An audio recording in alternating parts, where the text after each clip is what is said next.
नमस्कार विद्यार्थी मित्रांनो. आता 13 डिसेंबर 2025 रोजी जी परीक्षा होणार आहे त्यामध्ये जवाहर नवोदय विद्यालय प्रवेश परीक्षा सराव प्रश्नसंच यामधले 8ही प्रश्नसंच आपण यामध्ये घेणार आहोत आणि यासाठीची दररोज एक प्रश्नपत्रिका तुम्हाला सोडून मिळणार आहे. तुमचा अभ्यास आता बऱ्यापैकी झालेला असेल आणि आता आपण एक अशा करून प्रश्न सोडवायला सुरुवात करणार आहोत. तर सगळ्यात अगोदर पहिल्या प्रश्नापासून आपण सुरुवात करायची. आता या पुस्तकामधली ही पहिली प्रश्नपत्रिका आहे, सराव प्रश्नपत्रिका क्रमांक 1, जी की 2024च्या परीक्षेमध्ये आलेली आहे. आता आपण सुरुवात करूया. या ठिकाणी पहिला जो भाग असतो तो मानसिक क्षमता परीक्षण प्रश्न क्रमांक 1 ते 40 यामध्ये असतात. आता याची सूचना अगदी लक्षपूर्वक वाचायची. प्रश्न क्रमांक 1 ते 4 मध्ये 4 आकृत्या ABCD दाखवलेल्या आहेत. या 4 आकृत्यापैकी 3 आकृत्या कोणत्या तरी बाबतीत समान आहेत आणि एक आकृती त्यांच्यापासून निराळी आहे, म्हणजेच वेगळी आहे. त्या निराळ्या आकृतीची निवड करा आणि तिचा जो ABCD क्रमांक आहे तो काय करायचा, आपल्याला उत्तरपत्रिकेमध्ये त्या क्रमांकाला गोल करायचा आहे. आता ही जी पहिली आकृती आहे हे 4 आकृत्या पाहू आपण. या आकृतीमध्ये बाहेरचा चौकोन आतल्या चौकोनाचे 4 भाग केलेले आहेत. या आकृतीमध्ये बाहेरचा चौकोन आतल्या चौकोनाचे 4 भाग केलेले आहेत. या आकृतीमध्ये सुद्धा D मध्ये सुद्धा बाहेरचा चौकोन आतल्या चौकोनाचे 4 भाग केलेत. मात्र B या आकृतीमध्ये आपल्याला दिसत आहे की 4 पेक्षा अधिक भाग केलेले आहेत. म्हणून या पहिल्या जो प्रश्न आहे त्याचं उत्तर गोल करताना आपल्याला काय करावं लागतं की पर्याय क्रमांक B ला अशा पद्धतीनं गोल करावं लागतं. हे लक्षात घ्या. OMR शीट तुमची तिथली वेगळी असू शकते, मात्र अशा पद्धतीनं गोल झालं पाहिजे, बाहेर गेलं नाही पाहिजे. आता दुसरा प्रश्न पहा लगेच की ही वर्तुळाच्या केंद्रातून निघाली आणि थोडासा काळा डॉट आहे. 2 त्रिज्या एकमेकीला जोडलेले आहेत. याला केंद्रीय कोन म्हणतात. पण तिथपर्यंत नका जाऊ, तुम्ही फक्त इतकं पहा की वर्तुळाच्या केंद्रातून निघालेला थोडासा काळा भाग केलेला आहे. इथं वर्तुळाच्या केंद्रातून निघाला आणि थोडासा भाग केला. मात्र इथं वर्तुळाच्या केंद्रातून नाही निघालेले. या ज्या 2 रेषा आहेत ह्या कुठं जोडल्यात की या परिघाच्या या टोकापासून त्या टोकापर्यंत गेलेले आहेत. म्हणजे 2 इकडं सगळ्यात त्रिज्या आहेत, इथं जीवा आहेत ते नाही, परंतु आकृती D ही काय आहे, वेगळी आहे. दुसरा जो प्रश्न आहे त्याची जी आकृती आहे तिचा पर्याय क्रमांक आपल्याला काय करावं लागेल, D हा पर्याय क्रमांक गोल करावा लागेल. चांगल्या पद्धतीचा बॉल पेन वापरायचा तुम्ही त्या ठिकाणी. आता तिसरी आकृती पहा. या तिसऱ्या आकृतीमध्ये तुम्हाला काय दिसतं ते लक्षात घ्या तुम्ही की इथं काय आहे, जेवढ्या उभ्या रेषा आहेत तेवढ्याच आडव्या आहेत. 3 रेषा उभ्या, 3 आडव्या, 2 उभ्या, 2 आडव्या. C आकृतीमध्ये 3 उभ्या आणि 2 आडव्या दिसत आहेत. D आकृतीमध्ये 4 उभ्या, 4 आडव्या आहेत. म्हणजेच जर वेगळी आकृती कोणती असेल तर तो जो आहे तो पर्याय क्रमांक C, म्हणजे जो तिसरा पर्यायाचं जे उत्तर आहे हे पर्याय क्रमांक C हे आहे. आता आपण चौथा प्रश्न पाहूया. चौथा प्रश्न पहा की चौथा जो प्रश्न आहे या प्रश्नामध्ये काय आहे की हे बाणाच्या टोकाच्या विरुद्ध दिशेला काय आहे, हा गोल आहे शेपटीला. इथं सुद्धा बाणाचं टोक आहे, त्याच्या विरुद्ध दिशेला गोल आहे. एक स्वास्तिकचं चिन्ह काढल्यासारखं इथं बाणाच्या टोकाच्या विरुद्ध दिशेला आहे. मात्र इथं बाणाचं टोक आणि हा गोल हे वेगवेगळे आहेत. इथं बाणाच्या टोकावर काहीच नाही. म्हणजे या 3 आकृत्या सारख्या आहेत आणि D ही जी आकृती आहे ही वेगळी आहे. मग उत्तरपत्रिका घ्यायची आणि चौथ्याचं जे उत्तर आहे हे आपल्याला काय गोल करायचं आहे, तर D गोल करायचं आहे. हे अशा पद्धतीने हे OMR व्यवस्थित गोल करायचे, कुठल्याही बाहेर निघू द्यायचं नाही. तर हे 4 प्रश्न झाले. आता लगेच आपण 5वा प्रश्न घेऊया. तर पहा, 5व्या प्रश्नाला सूचना बदलते. सूचना काय आहे हे लक्षात घ्या. ही जी सूचना आहे वाचन करू आपण. प्रश्न क्रमांक 5 ते 8 मध्ये डाव्या बाजूस एक प्रश्न आकृती दिलेली आहे आणि उजव्या बाजूस ABCD अशा 4 उत्तर आकृत्या दिलेल्या आहेत. उत्तर आकृत्यांपैकी प्रश्न आकृतीशी समान अशा आकृतीची निवड करा आणि आपले उत्तर दाखवण्यासाठी OMR उत्तर पृष्ठावर प्रश्नाशी जुळणाऱ्या क्रमांकासमोर वर्तुळ काळे करा. आता पहा, 5व्या प्रश्नात ही जी आकृती आहे हिच्याशी तंतोतंत जुळणारी एक आकृती या ठिकाणी आपल्याला शोधायची आहे. आता पहा, 5वा प्रश्न जो आहे तो लक्ष देऊन पहा की हा मोठा भाग दिसतो असा. याच्या एका बाजूला वर रेषा आहे, एका बाजूला खाली आहे. इथं तसा भाग आहे, परंतु इथं तशी वरची रेषा नाहीची, इथं खालच्या रेषेत खालीवर केलेलं आहे. ही दुसरी B आकृती पहा. या ठिकाणी मात्र काय दिसतंय, इकडं वर केलेलं इथं वर आहे, ही रेषा वर गेली, या ठिकाणी खाली आली, इथं खाली आलेली. शीची आकृती वेगळी दिसते, डीची आकृती वेगळी दिसते, ते आता जुळतच नाही. म्हणजे या आकृतीशी तंतोतंत जुळणारी आकृती कोणती आहे, पर्याय क्रमांक बी. आता इथं काय करायचं हे फार काळजीपूर्वक करणं गरजेचं आहे, म्हणून मी OMR शीटसुद्धा सोबत घेतली. तर 5व्याचा पर्याय कोणता आला होता, बी. आणि इथं जर आपण 5व्याचा पर्याय दुसरा आपल्याला उत्तर आलेलं आहे करेक्ट, आणि ती येऊनसुद्धा आपण दुसरा पर्याय जर गोल केला तर आपले मार्क निघून जातात, म्हणून हे फार गरजेचं आहे. 6वा प्रश्न बघा. आता 6व्या प्रश्नाकडे नीट लक्ष द्या. ही प्रश्न आकृती आहे पहा. या चौकोनामध्ये चौकोनाचे जे कर्ण आहेत हे एकमेकाला छेदलेले आहेत आणि त्या प्रत्येक कर्णाच्या बाजूला असं काय केलेलं आहे, छोटा छोटा चौकोन, म्हणजे या प्रत्येक कोणावर एक छोटा चौकोन काढलेला आहे. आता ही आकृती तर वेगळी दिसते, ही वेगळी दिसते, ही वेगळी दिसते. मग याच्याशी तंतोतंत जोडणारी जी आकृती आहे 6व्याची, ही बी आकृती आहे. मग आता इथं वेळ न घालवता प्रश्न क्रमांक 6 बघायचं, याचं सुद्धा उत्तर आपल्याला बी आहे. मग चला आपण बीला या ठिकाणी काय करूया, गोल करूया. परीक्षेत जेल पेन वापरायचा नाही, बॉल पेनच वापरायचा आहे आणि असं व्यवस्थित गोल करायचं आहे. आता 7वा प्रश्न बघा. 6वा आपण घेतला.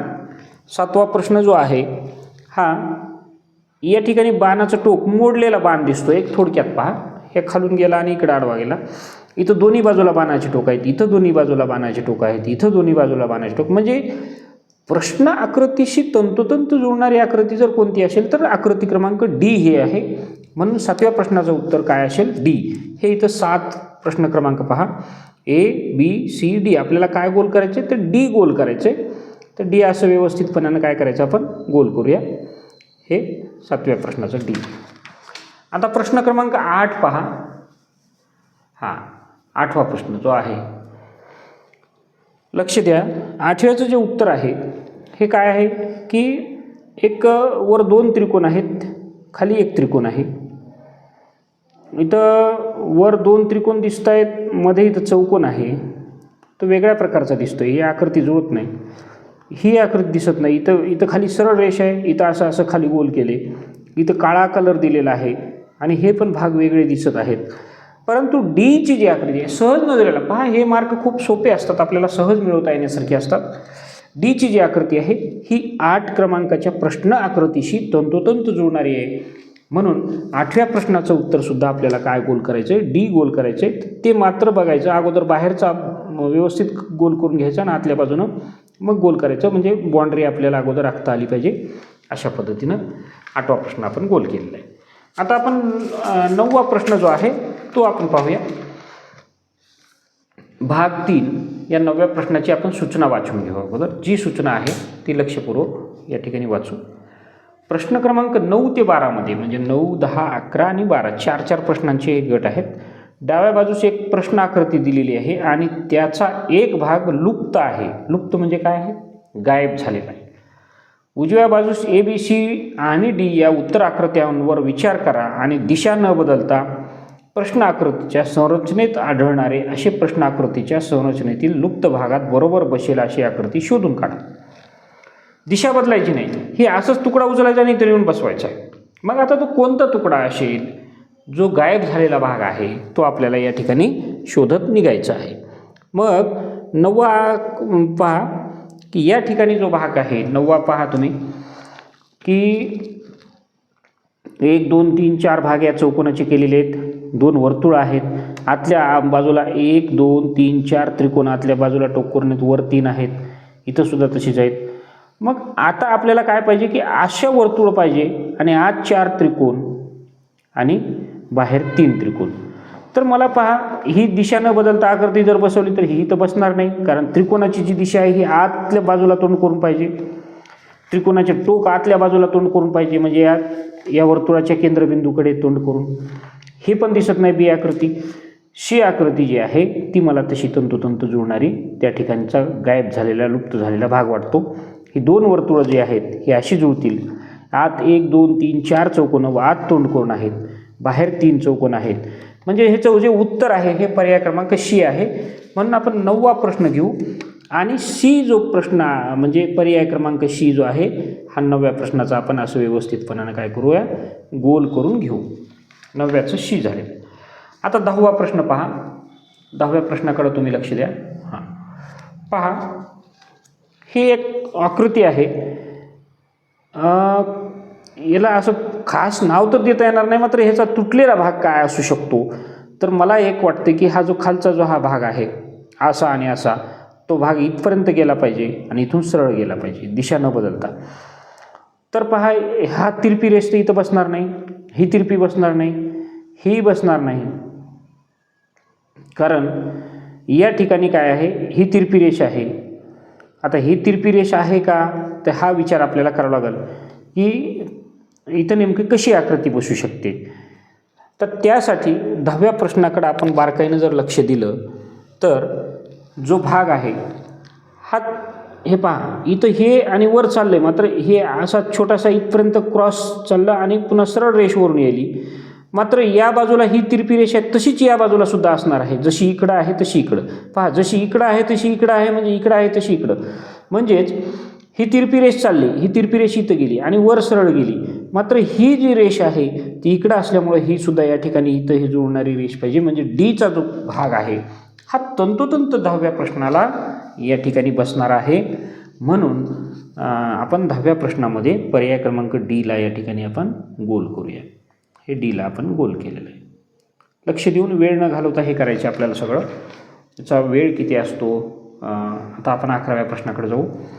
11व्या प्रश्नामध्ये गोल म्हणजे लुप्त भाग जो आहे तो या पहिल्या या चौकोनातला झालेला आहे. 4 चौकोनात भाग आहे. एक लक्षात घ्या, याची जी सांगड घालायची असते किंवा जोडी लावायची असते. पहा, इकडं भाग रंगीत आहे तर इकडं कोरा आहे, दोन्ही बाजूला डॉट आहेत, या बाजूला रेषा आहे, जिकडं भाग रंगीत आहे तिकडं रेषा आहे. आता या बाजूचा भाग लुप्त झाला आहे, म्हणजे इथं काय असू शकते, खालचा संबंध आपण वर लावायचा, या बाजूला भाग रंगीत असेल, एक लक्षात घ्यायचं आहे. आता इथं त्रिकोण डायरेक्ट म्हणजे अगोदर ह्या चौकोनाच्या सुरुवातीचा हा इथं त्रिकोण रंगीत आहे, इथं काय करायचं आहे की इथं दिसतो हा त्रिकोण इकडल्या बाजूला रंगीत आहे, हे दोन तर रंगीत नसल्यामुळे ह्या दोन्ही आकृत्या बाद झाल्या, ही सुद्धा बाद झाली, कारण इथं त्रिकोण रंगीत नाही. याला चिकटलेला असाच जो हा त्रिकोण आहे याचं प्रतिबिंब इकडे जे पडलं ते सावली पडल्यासारखं काळं झालेलं इथं दिसत आहे. आलं लक्षात. हा डॉट जशाच तसा आहे. ही तिरपी रेषासुद्धा वरून खालीच आलेली आहे आणि ही रेषा काळ्या त्रिकोणाच्या वर आहे, इथं काळ्या त्रिकोणाच्या खाली येते, कारण हा खालचा भाग आहे. म्हणून 11व्या प्रश्नाचं उत्तर जे आहे पर्याय क्रमांक ए. बुद्धिमत्तेचा भाग मित्रांनो खूप सोपा आणि पटकन जरी होत असला तरी आपण तो काळजीपूर्वक आणि व्यवस्थित घेतला पाहिजे. तिथंसुद्धा चुका होऊ नये, म्हणून परीक्षेत पेपर सोडवताना अजिबात गोंधळ करायचा नाही. आता 12वा प्रश्न पहा. हां, आता आपण 12वा प्रश्न बघू. तर हा जो 12वा प्रश्न आहे की प्रत्येक ह्या भागामधलं काय झालेलं आहे, या भागातली आकृती गायब झालेली आहे. एक लक्षात घ्यायचं आहे की आकृतीचं हे वर्तुळासारखं तोंड हे या बाजूला दिसलं पाहिजे, म्हणजे या दिशेनं असलेली ही आकृती आहे वर्तुळ चौकोन. म्हणजे या दोन आकृत्या तर नाहीतच, अशी आकृती नाही, कारण याच्यासमोर ही आकृती असणार आहे. मग या दोन्हीमध्ये विचार करायला, वर्तुळ चौकोन काळा डॉट भरीव चौकोन, वर्तुळ चौकोन भरीव चौकोन, वर्तुळ चौकोन भरीव चौकोन. मग इथं काय असेल, वर्तुळ चौकोन भरीव चौकोन, हे पहा वर्तुळ चौकोन भरीव चौकोन, नंतर पोकळ चौकोन आणि वर्तुळ, अशा पद्धतीने ही रचना आहे. तर या 12व्या प्रश्नाचं उत्तर जे आहे हे बी आहे, कारण ए मध्ये हा आतला जो गोल आहे हा भरीव नाही आणि शीन डीच्या तर दिशाच बदललेल्या आहेत. म्हणून 12व्या प्रश्नाचं उत्तर पर्याय क्रमांक बी दुसरा पर्याय आहे. आपण या ठिकाणी कोल करू बीला. हा 12वा प्रश्न झाला. आता आपण 13व्या प्रश्नाकडे जाऊया. 13वा प्रश्न पहा, भाग 4. आता 13वा प्रश्न भाग 4 हा पुन्हा बदललेला आहे. वाचन करू आपण. प्रश्न क्रमांक 13, 14, 15, 16 म्हणजे हे 4 प्रश्न. डाव्या बाजूस 3 प्रश्न आकृत्या दिलेल्या आहेत आणि चौथ्या आकृतीसाठी जागा रिकामी सोडलेली आहे. म्हणजे या 1, 2, 3 ज्या आकृत्या आहेत या काहीतरी एकमेकींशी संबंध आहे आणि अशाच प्रकारचा संबंध असलेली आकृती चौथ्या रिकाम्या जागेत बसली पाहिजे, ती शोधायची आहे. इथं पहा, एक उभी रेष, एक त्रिकोण, एक रेष, 2 त्रिकोण, एक रेष, 3 त्रिकोण. आता काय येईल, एक रेष 4 त्रिकोण येतील, 4 त्रिकोण. इथं एक रेष 3 त्रिकोण आहे नाही, एक रेष 1 2 3 4 त्रिकोण, बरोबर आहे. बरं, या प्रत्येक आकृतीत त्रिकोणाचं तोंड रेषेकडेच आहे, वरचा शिरोबिंदू इथं सुद्धा आहे. मात्र इकडं त्रिकोणाची दिशा बदलली, इकडे हे वेगळेच त्रिकोण आलेत, इथं 3 आलेत. म्हणून इथं तंतोतंत बसणारी आकृती कोणती आहे किंवा ह्या क्रमाने येणारी चौथी आकृती कोणती आहे, तर पर्याय क्रमांक बी. 13व्या प्रश्नाचं उत्तर आपण पर्याय क्रमांक बी हे गोल करू. प्रश्न क्रमांक 13 बी. अशा पद्धतीने हे गोल करायचं. चला 14वा प्रश्न पाहू आपण. व्यवस्थित हे करायचं, कारण या उत्तरपत्रिका व्यवस्थित हे झाल्या पाहिजे. प्रश्न क्रमांक 14 बघत असताना पहा, इथं काय झालेलं आहे की 1 2 हे त्रिकोण वेगळे राहिलेत आणि हा याचाच भाग आहे, इथं रेषा आलेली आहे. आता पुढं काय झालं, ही या दिशेत फिरली आकृती, या दिशेत हे 2 त्रिकोण इकडे गेलेत. आता इथं काय होईल, पुन्हा हे या दिशेत फिरेल, हे 2 त्रिकोण वर गेले. आता काय होईल, पुन्हा या दिशेत आकृती फिरेल आणि हा जो त्रिकोणाचा भाग आहे इथे जाईल, आलं लक्षात. आणि हे 2 त्रिकोण काय होतील, म्हणजे जसे या मधल्या रेषेला काटकोन इथं दोन्ही ठिकाणी आहेत, तसे उभे काटकोन राहतील. जसा हा आहे तसाच हा सुद्धा काटकोन खाली राहील, म्हणजे ह्या काटकोन त्रिकोण आहेत हे.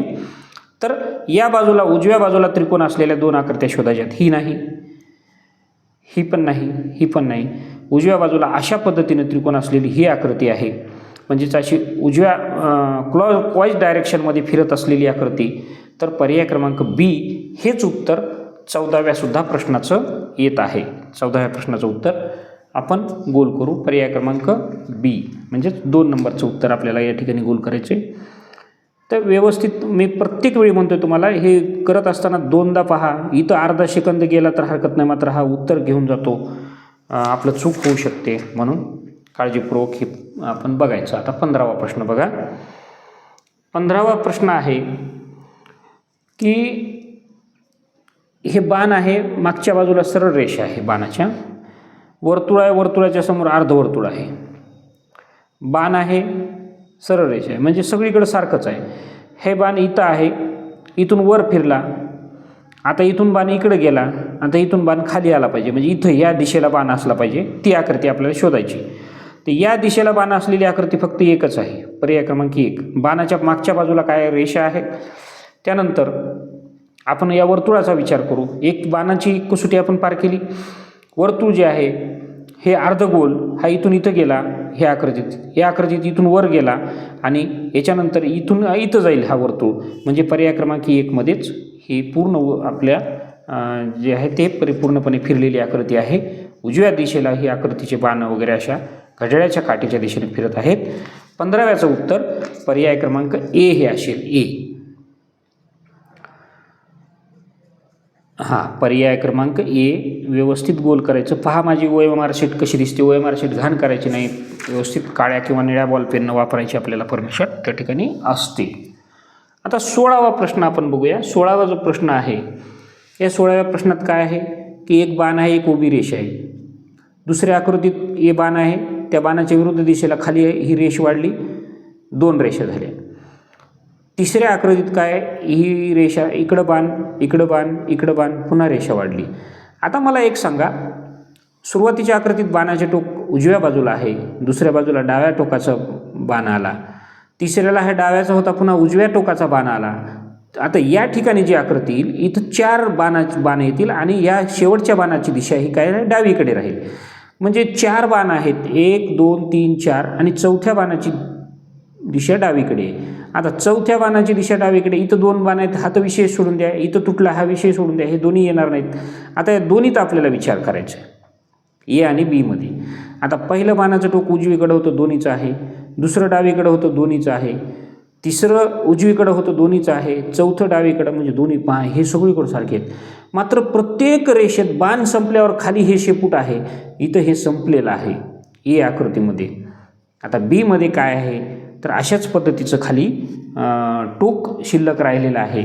म्हणून 16व्या प्रश्नाचं जे उत्तर आहे हे करेक्ट उत्तर. आपल्याला गोंधळात टाकण्यासाठी हे सारख्याच दिलेत बरं का, मात्र आपण लक्षात घ्या, हे टोक आहे, हे टोक आहे, उरलेलं टोक आहे. इथं कार्यक्रम बंदच झाला ना, संपलं ना. म्हणून 16व्या प्रश्नाचं जे उत्तर आहे हे पर्याय क्रमांक काय असेल, बी असेल. तर अशा पद्धतीने हे बीचं OMRवरचं आपल्याला काय करावं लागेल, गोल करावं लागेल.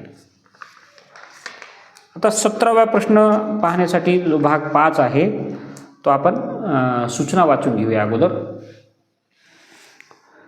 प्रश्न क्रमांक 17 ते 20 मध्ये प्रत्येकी 2 प्रश्न आकृत्यांचे 2 गट आहेत. इथे एक गट आहे आणि उत्तर आकृत्यांचा गट आहे. दुसऱ्या गटामध्ये एक प्रश्नचिन्ह आहे. पहिल्या 2 प्रश्न आकृत्यामध्ये काही एक नाते आहे. तिसऱ्या व चौथ्या प्रश्न आकृत्यामध्ये तसलेच नाते असावयास हवे. प्रश्नचिन्हाची जागा घेऊ शकेल अशी आकृती उत्तर आकृत्यांमधून शोधून काढा. म्हणजे या 2 आकृत्यात काहीतरी नातं आहे, तसंच नातं या 2 आकृत्यात असेल आणि मात्र हे नातं कायम ठेवण्यासाठी इथली कुठली आकृती इथं बसवायची आहे हे आपल्याला शोधायचे. मग चला आपण बघूया. हे पहा, 17वा जो प्रश्न आहे हा काय केलेला आहे, हे एक उभी रेषा आहे आणि ही अशी करून अशी तिरपी केलेली आहे. 2 भाग असे आहेत, 2 भाग असे आहेत, पोकळ भाग आहेत आणि याच आकृतीला इकडल्या दिशेनं पलटवलं आहे. इथं ह्या त्रिकोणात याच्या विरुद्ध दिशेला हे टोक गेलेलं आहे. मग हे नातं आहे. आता इथं तशीच आकृती आहे. आता ह्या रिकाम्या जागेत काय येईल तर हे जे टोक आहे इथं असेल. आता एक महत्त्वाचं आहे, या दुसऱ्या आकृतीमध्ये हे टोक खालच्या बाजूला होतं, हे वरच्या बाजूला आले. इथं या बाजूला आहे, हे खालच्या बाजूला टोक आलेलं असेल. बरं, आता मला सांगा, खालच्या बाजूला टोक आलेलं हे त्रिकोणाचा हा भाग आलेला हा इथं A, B आणि D या 3 आकृत्यात दिसत आहे. आता ही उभी रेष इथंच येऊन संपली, इथंच येऊन संपली, इथंच येऊन संपली, मात्र A मध्ये वाढलं म्हणजे A, B नाही. आता B आणि Dचा विचार करायचा आपल्याला. B आणि Dचा विचार करायचा. लक्ष द्या, तुम्हाला हे फार सोपं जाणार आहे ही प्रश्नपत्रिका बघितल्यानंतर, की प्रश्नपत्रिका कशी सोडवायची. मग ही उभी रेष शेवटच्या आडव्या रेषेला येऊन चिकटली, उभी रेष शेवटच्या आडव्या रेषेला येऊन चिकटली. आता खालच्या बाजूला तर हे आहे आणि शेवटच्या बाजूला चिकटली, इथं B मध्ये चिकटली, इथपर्यंत झाली, इथं हे गॅप सोडला, मग D पण नाही राहिलं, C पण नाही राहिलं, A पण नाही राहिलं. म्हणजे ह्याचं उत्तर जे आहे 17व्या प्रश्नाचं उत्तर काय असेल तर B. हे आपण काळजीपूर्वक पाहिलं पाहिजे. मग लगेच OMR शीट घ्यायचं जवळ. 17वा प्रश्न आहे, त्याचं उत्तर आपण अशा पद्धतीनं गोल करायचं. पर्याय क्रमांक काय असेल तर B असेल. आता आपण 18वा प्रश्न घेऊया. हा 18वा प्रश्न पहा.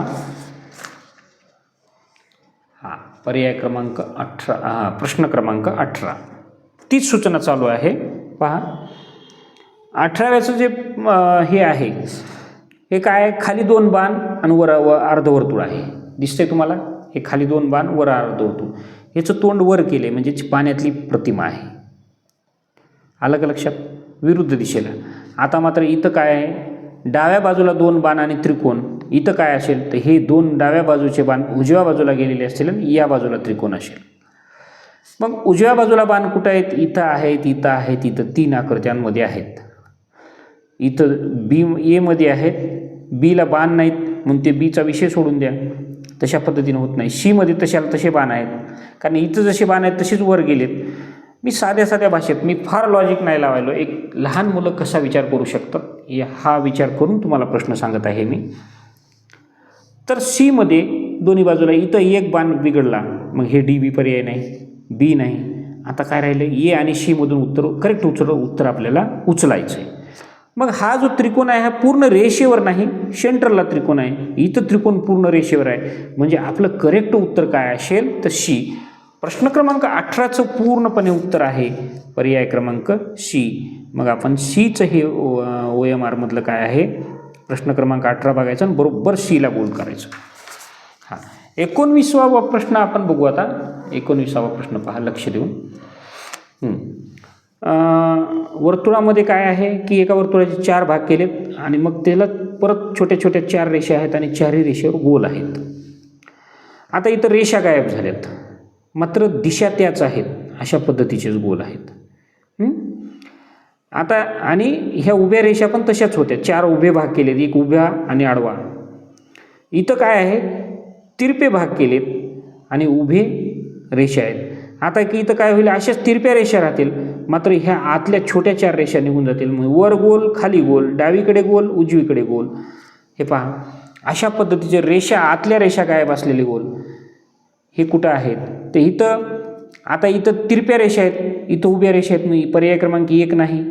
इथं मधून रेषाच नाही, वर्तुळाचे 4 भाग केलेल्या, बी पण नाही. डीला पण ह्या रेषा गायब झालेल्या आहेत, म्हणजे पर्याय क्रमांक सी आहे की अशा पद्धतीच्या ह्या तिरप्या रेषा आहेत, ह्या तिरप्या रेषा आहेत आणि आतल्या रेषा गायब झाल्यात. कारण पहिल्या आकृतीतून दुसऱ्या आकृतीशी जो संबंध सांगितलेला आहे, जे नातं सांगितलेलं आहे, तिथं त्या रेषा आहेत, म्हणजे गायब झालेल्या आहेत. तशाच ह्या आतल्या छोट्या रेषा गायब होऊन ही आपल्याला पर्याय क्रमांक सी 19व्या प्रश्नाचं जे उत्तर आहे, मग आपण तिथं सीला या ठिकाणी काय करायचं? गोल करायचं OMR शीटवर. व्यवस्थित प्रश्न क्रमांक 19च आहे का हे बघून घ्या आणि मग आतल्या बाजूला हे गोल करत सुटा. 19 चला. आता 20वा प्रश्न बघू. लगेच या ठिकाणीच खाली प्रश्न आहे.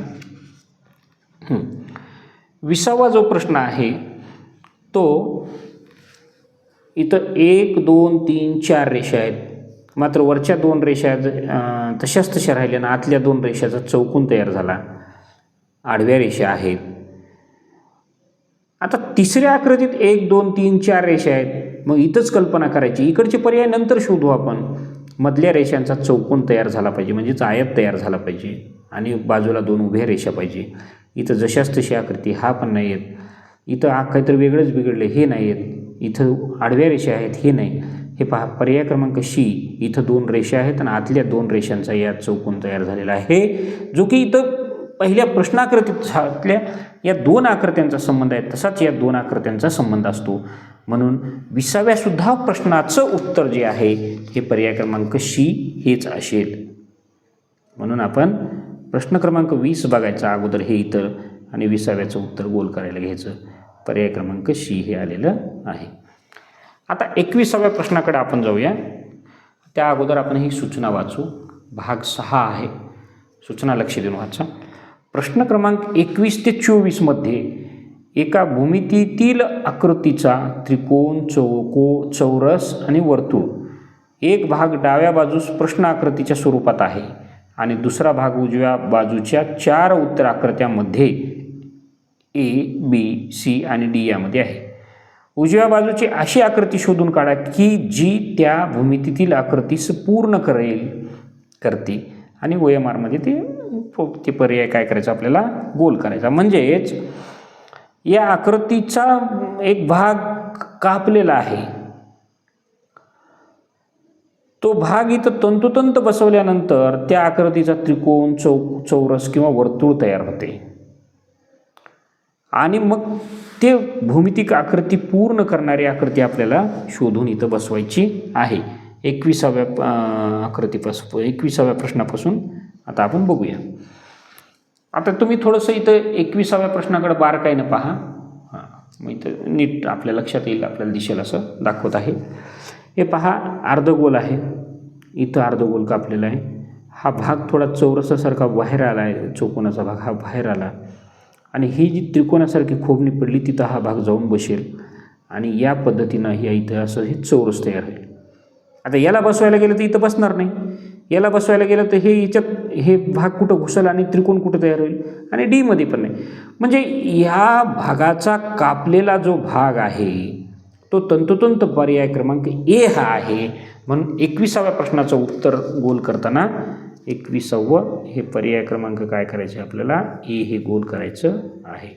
अशा पद्धतीने 21वा प्रश्न ए गोल केला आपण. हा 22वा प्रश्न पहा. प्रश्न आकृती 22. इथं सुद्धा काय आहे की ह्या आकृतीचं फक्त हा जो भाग आहे, एक लक्ष करा, हा कट केलेला भाग जशाच तसा बघायचा आहे. इथं आहे का नाही इंग्रजी जे सारखा हा काटकोन तयार झाला नाही, काटकोन तयार झाला. इथं विशाल कोण तयार झाला आहे, इथं लघु कोण तयार झाला, इथं विशाल कोण तयार झाला आहे. आता हे 2 तर विटले, विषय संपले ह्या दोन्हीचे. मग ही आकृती आहे का ही आकृती आहे? सी आणि डी मध्ये फार कन्फ्युजन आहे. मग आपल्या लक्षात येतं की डीचा जो हा भाग आहे हा छोटा आहे, हा इथं बसणार नाही. सीचा भाग तंतोतंत दिसतो. म्हणून प्रश्न क्रमांक 22 मध्ये जी आकृती आहे ती पर्याय क्रमांक सी ही तंतोतंत बसत आहे. एक लक्षात घ्या, एक महत्त्वाची सूचनामध्येच करत आहे मी मी हे गोल करण्यासाठी स्पष्ट दिसावं म्हणून काळ्या माझ्या जेल पेनचा वापर करतो. तुम्हाला परीक्षेत तो वापर करायचा नाही, बॉल पेनच वापरायचा आहे. मी इथं स्पष्ट सांगतोय तुम्हाला, लक्षात घ्या. हे तुम्हाला दिसावं, हे OMR शीट असं क्लिअर कट दिसता येईल म्हणून मी या पेनचा वापर केला आणि हे पटपट गोल होते म्हणून. पण परीक्षेमध्ये जेल पेन अलाउड नसतो, बॉल पेनच काळा किंवा निळ्या रंगाचा अलाउड असतो. किंवा त्यावेळेस तुम्हाला जे हॉल तिकीट ॲडमिट कार्ड भेटलेलं आहे, ॲडमिट कार्डवरची सूचना काळजीपूर्वक वाचून तशा पद्धतीचा पेन लिहायचा, म्हणजे परीक्षेत वापरायचा असतो. 23वा प्रश्न आपण घेऊया. 23व्या प्रश्नाची आकृती पहा. हे उभा आणि ड सारखा भाग आहे. मग उभा हा इथं बसणारा भाग हा ड सारखा दिसतो का? नाही. हे लंबट भाग आहे, हा भाग इथं बसला तर कोणता भाग बसेल आपण बघू, लक्ष करून बघा. हा खालीपर्यंत आला आहे, नाही. हा इथंच बसला. खालचा हा चौकोन कुठं बसवणार आपण? म्हणून इथं बघा, हा भाग हा तुटून वरचा भाग आहे, हे इथं बसला की हा जो भाग आहे हा या भागावर बसतो. मात्र हा उभा भाग बसण्यासाठी इथं जागा दिसते का तुम्हाला? नाही. इकडं बसवलं तर हे ह्यांचा मेळ लागेल का? बसणार नाहीत. इथंही बसणार नाही. इथं उभा असा भाग सरळ नाही.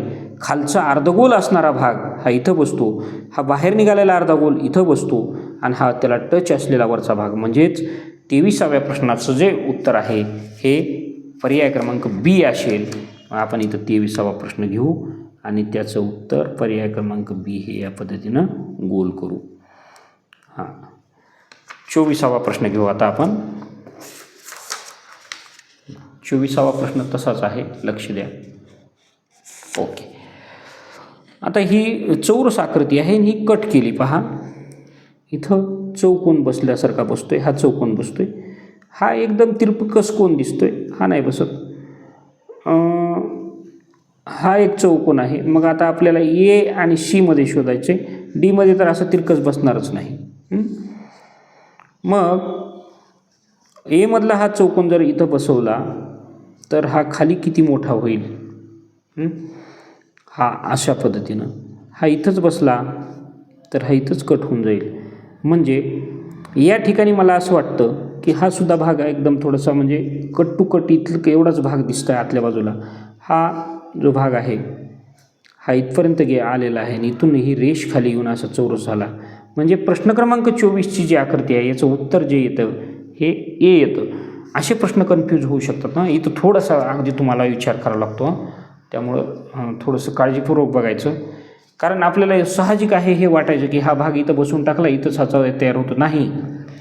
दुसरी गोष्ट आपल्याला विचार काय करावा लागेल की या मोठ्या चौकोनापासूनचं जे अंतर आहे हे छोटं आहे आणि हा जर भाग बसवला तर तेवढंच अंतर खालीसुद्धा शिल्लक राहील. कारण ही आकृती अशीच वर ढकललेली नाही चौकोनात. मी इथं लॉजिक सांगतोय, आपल्याला काय वाटू शकतं आणि आपलं उत्तर परफेक्ट काय येऊ शकतं. प्रश्न क्रमांक 24 याचा पर्याय क्रमांक जो आहे हा काय असेल तर ए असेल. अशा पद्धतीनं 24चा प्रश्न क्रमांक ए गोल केलेला आहे. आता 25 भाग 7 मध्ये बघा तुम्ही या ठिकाणी.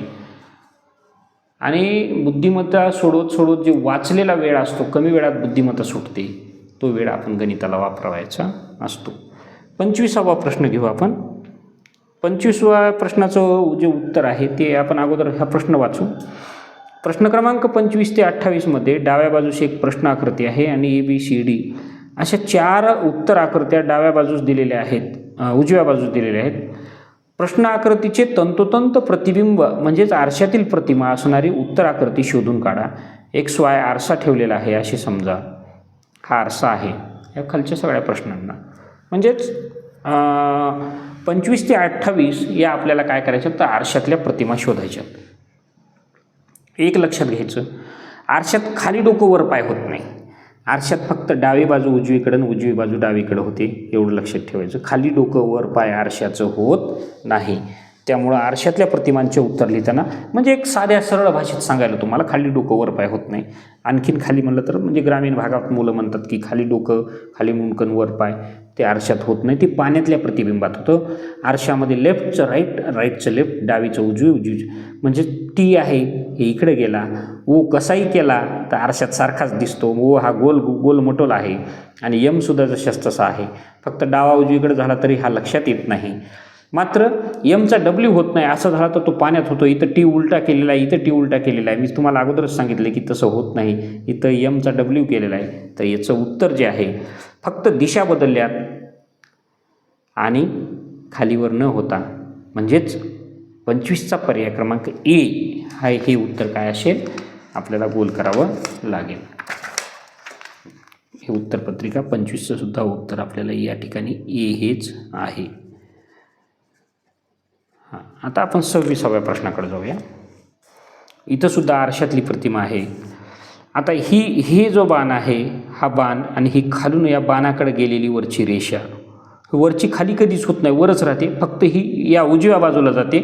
म्हणजे इकडचे हे पर्याय उचलायच्या किंवा शोधायच्या अगोदर आपण हे इमेजिन करायचं की हा बाण उजव्या दिशेला, इथं बाण उजव्या दिशेला आहे, इथं नाही, म्हणजे हे तर आकृतीच नाही, म्हणजे आपण ह्याचा पर्यायाचा विचारच करायचा नाही, इथं आहे, इथं आहे.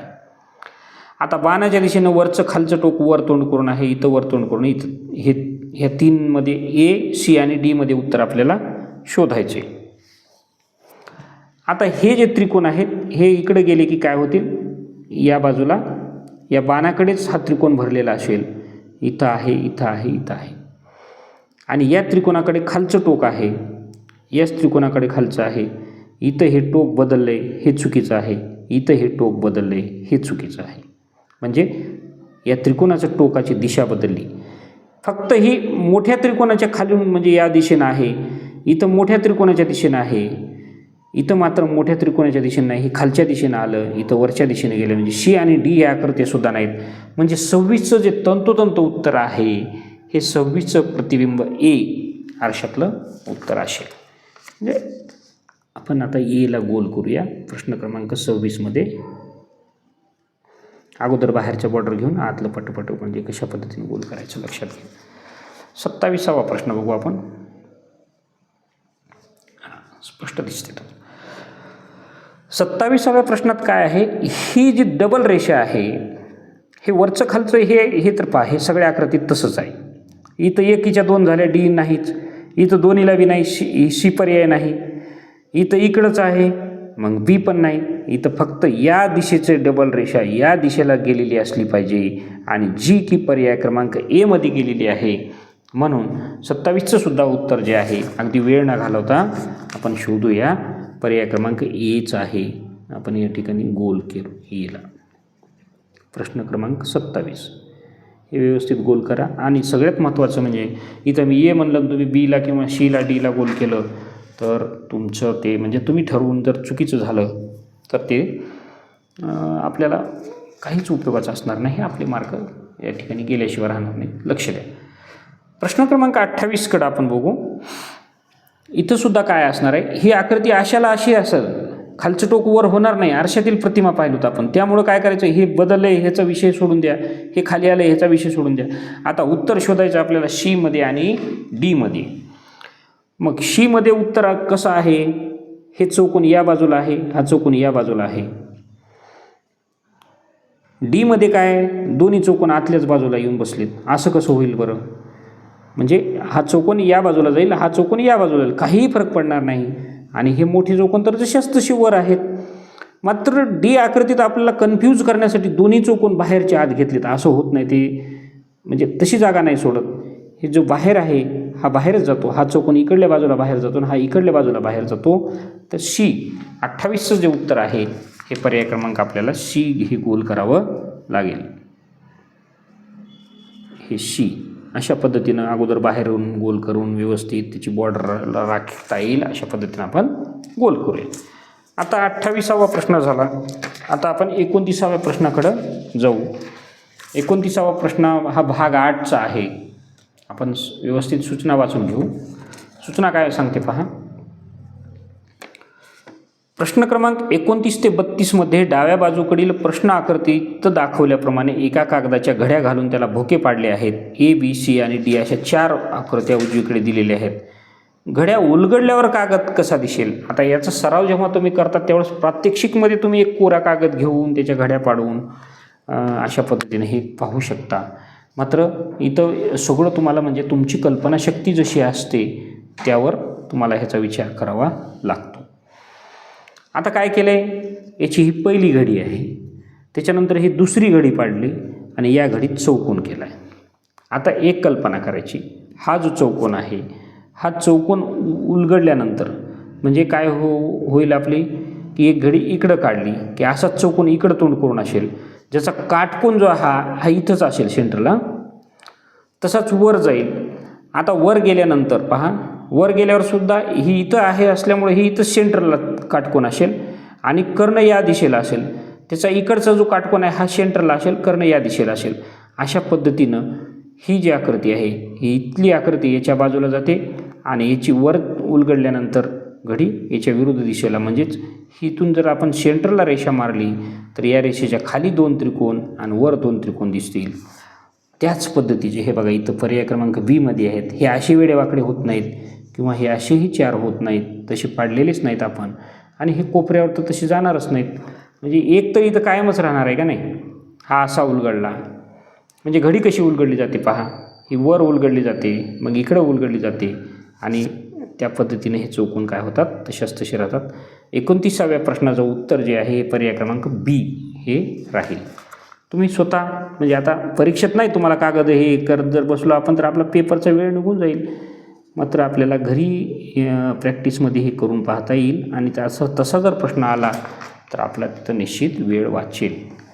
29व्या प्रश्नाचं उत्तर बी आपण केलेलं आहे. आता 30व्या प्रश्नाचं उत्तर बघू. इथं सुद्धा काय केले, अगोदर एक घडी काढली, त्याच्यानंतर दुसरी पाडली आणि ही घडी पाडल्यानंतर इकडचा आणि इकडचा जो भाग आहे हा कट केलेला आहे. मग कट केल्यानंतर हा इकडचा भाग, आता ही घडी असं आणि त्रिकोण केलं आहे, ह्या घडीला पुन्हा त्रिकोण केलेलं आहे. अलग लक्षात, म्हणजे इथून इथं मारलं, इथून इथं मारलं. आता हा उलगडला इथं किंवा हा उघडला, त्यानंतर काय होईल, इथं एक अर्धा गोल तयार होईल आणि इथं एक अर्धा गोल तयार होईल. अलग लक्षात.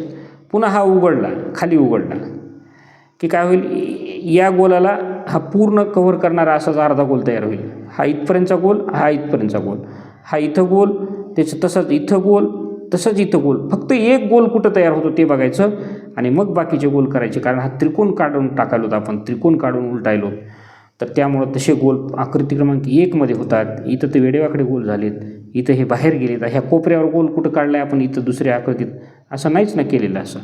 त्यामुळं पर्याय क्रमांक 30चा जो आहे हा पर्याय क्रमांक ए हे उत्तर याचं आहे. आपण बरोबर पर्यायाला गोल करतो, हे सुद्धा खूप महत्त्वाचं आहे. कारण एवढी मेहनत करून जर उत्तर आपल्या हातातलं उत्तर दुसरीकडे जात असेल तर त्याला उपयोग नाही. 31व्या प्रश्नाकडे आपण गेल्यानंतर पहा, 31व्या प्रश्नाचं उत्तर काय असेल.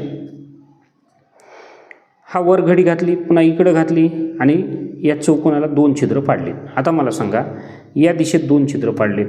आता हे काय होईल की ह्याला इकडं उलगडल्यानंतर ह्या आतून कोपऱ्यावर गेलेली 2 छिद्र दिसत आहेत तुम्हाला 30व्या प्रश्नाचे. मग इथं गेले की हे उघडल्यानंतर काय होईल की या बाजूला सुद्धा असे 2 छिद्र दिसतील. त्यानंतर हे खाली टाकल्यानंतर आता काय होईल की या बाजूला 2 छिद्र आणि या बाजूला 2 छिद्र, असे ह्या उलटे ह्याच्या बाजूला जसे आहेत त्याच्या विरुद्ध दिशेला, म्हणजे छे इकडं पडायले, लक्षात घ्या. त्याच्यानंतर हे खाली पडायले, म्हणजेच आता एक कल्पना करा की या ठिकाणी हे 2 छिद्र केलेले आहेत. मग हे वापस टाकल्यानंतर हे छिद्र कुठं जातील, एक हे करा, कल्पना करून पहा तुम्ही की हे छिद्र ह्या घडीवरचे वापस केली आणि हे वरचे दोन्ही खाली पडणार आहेत.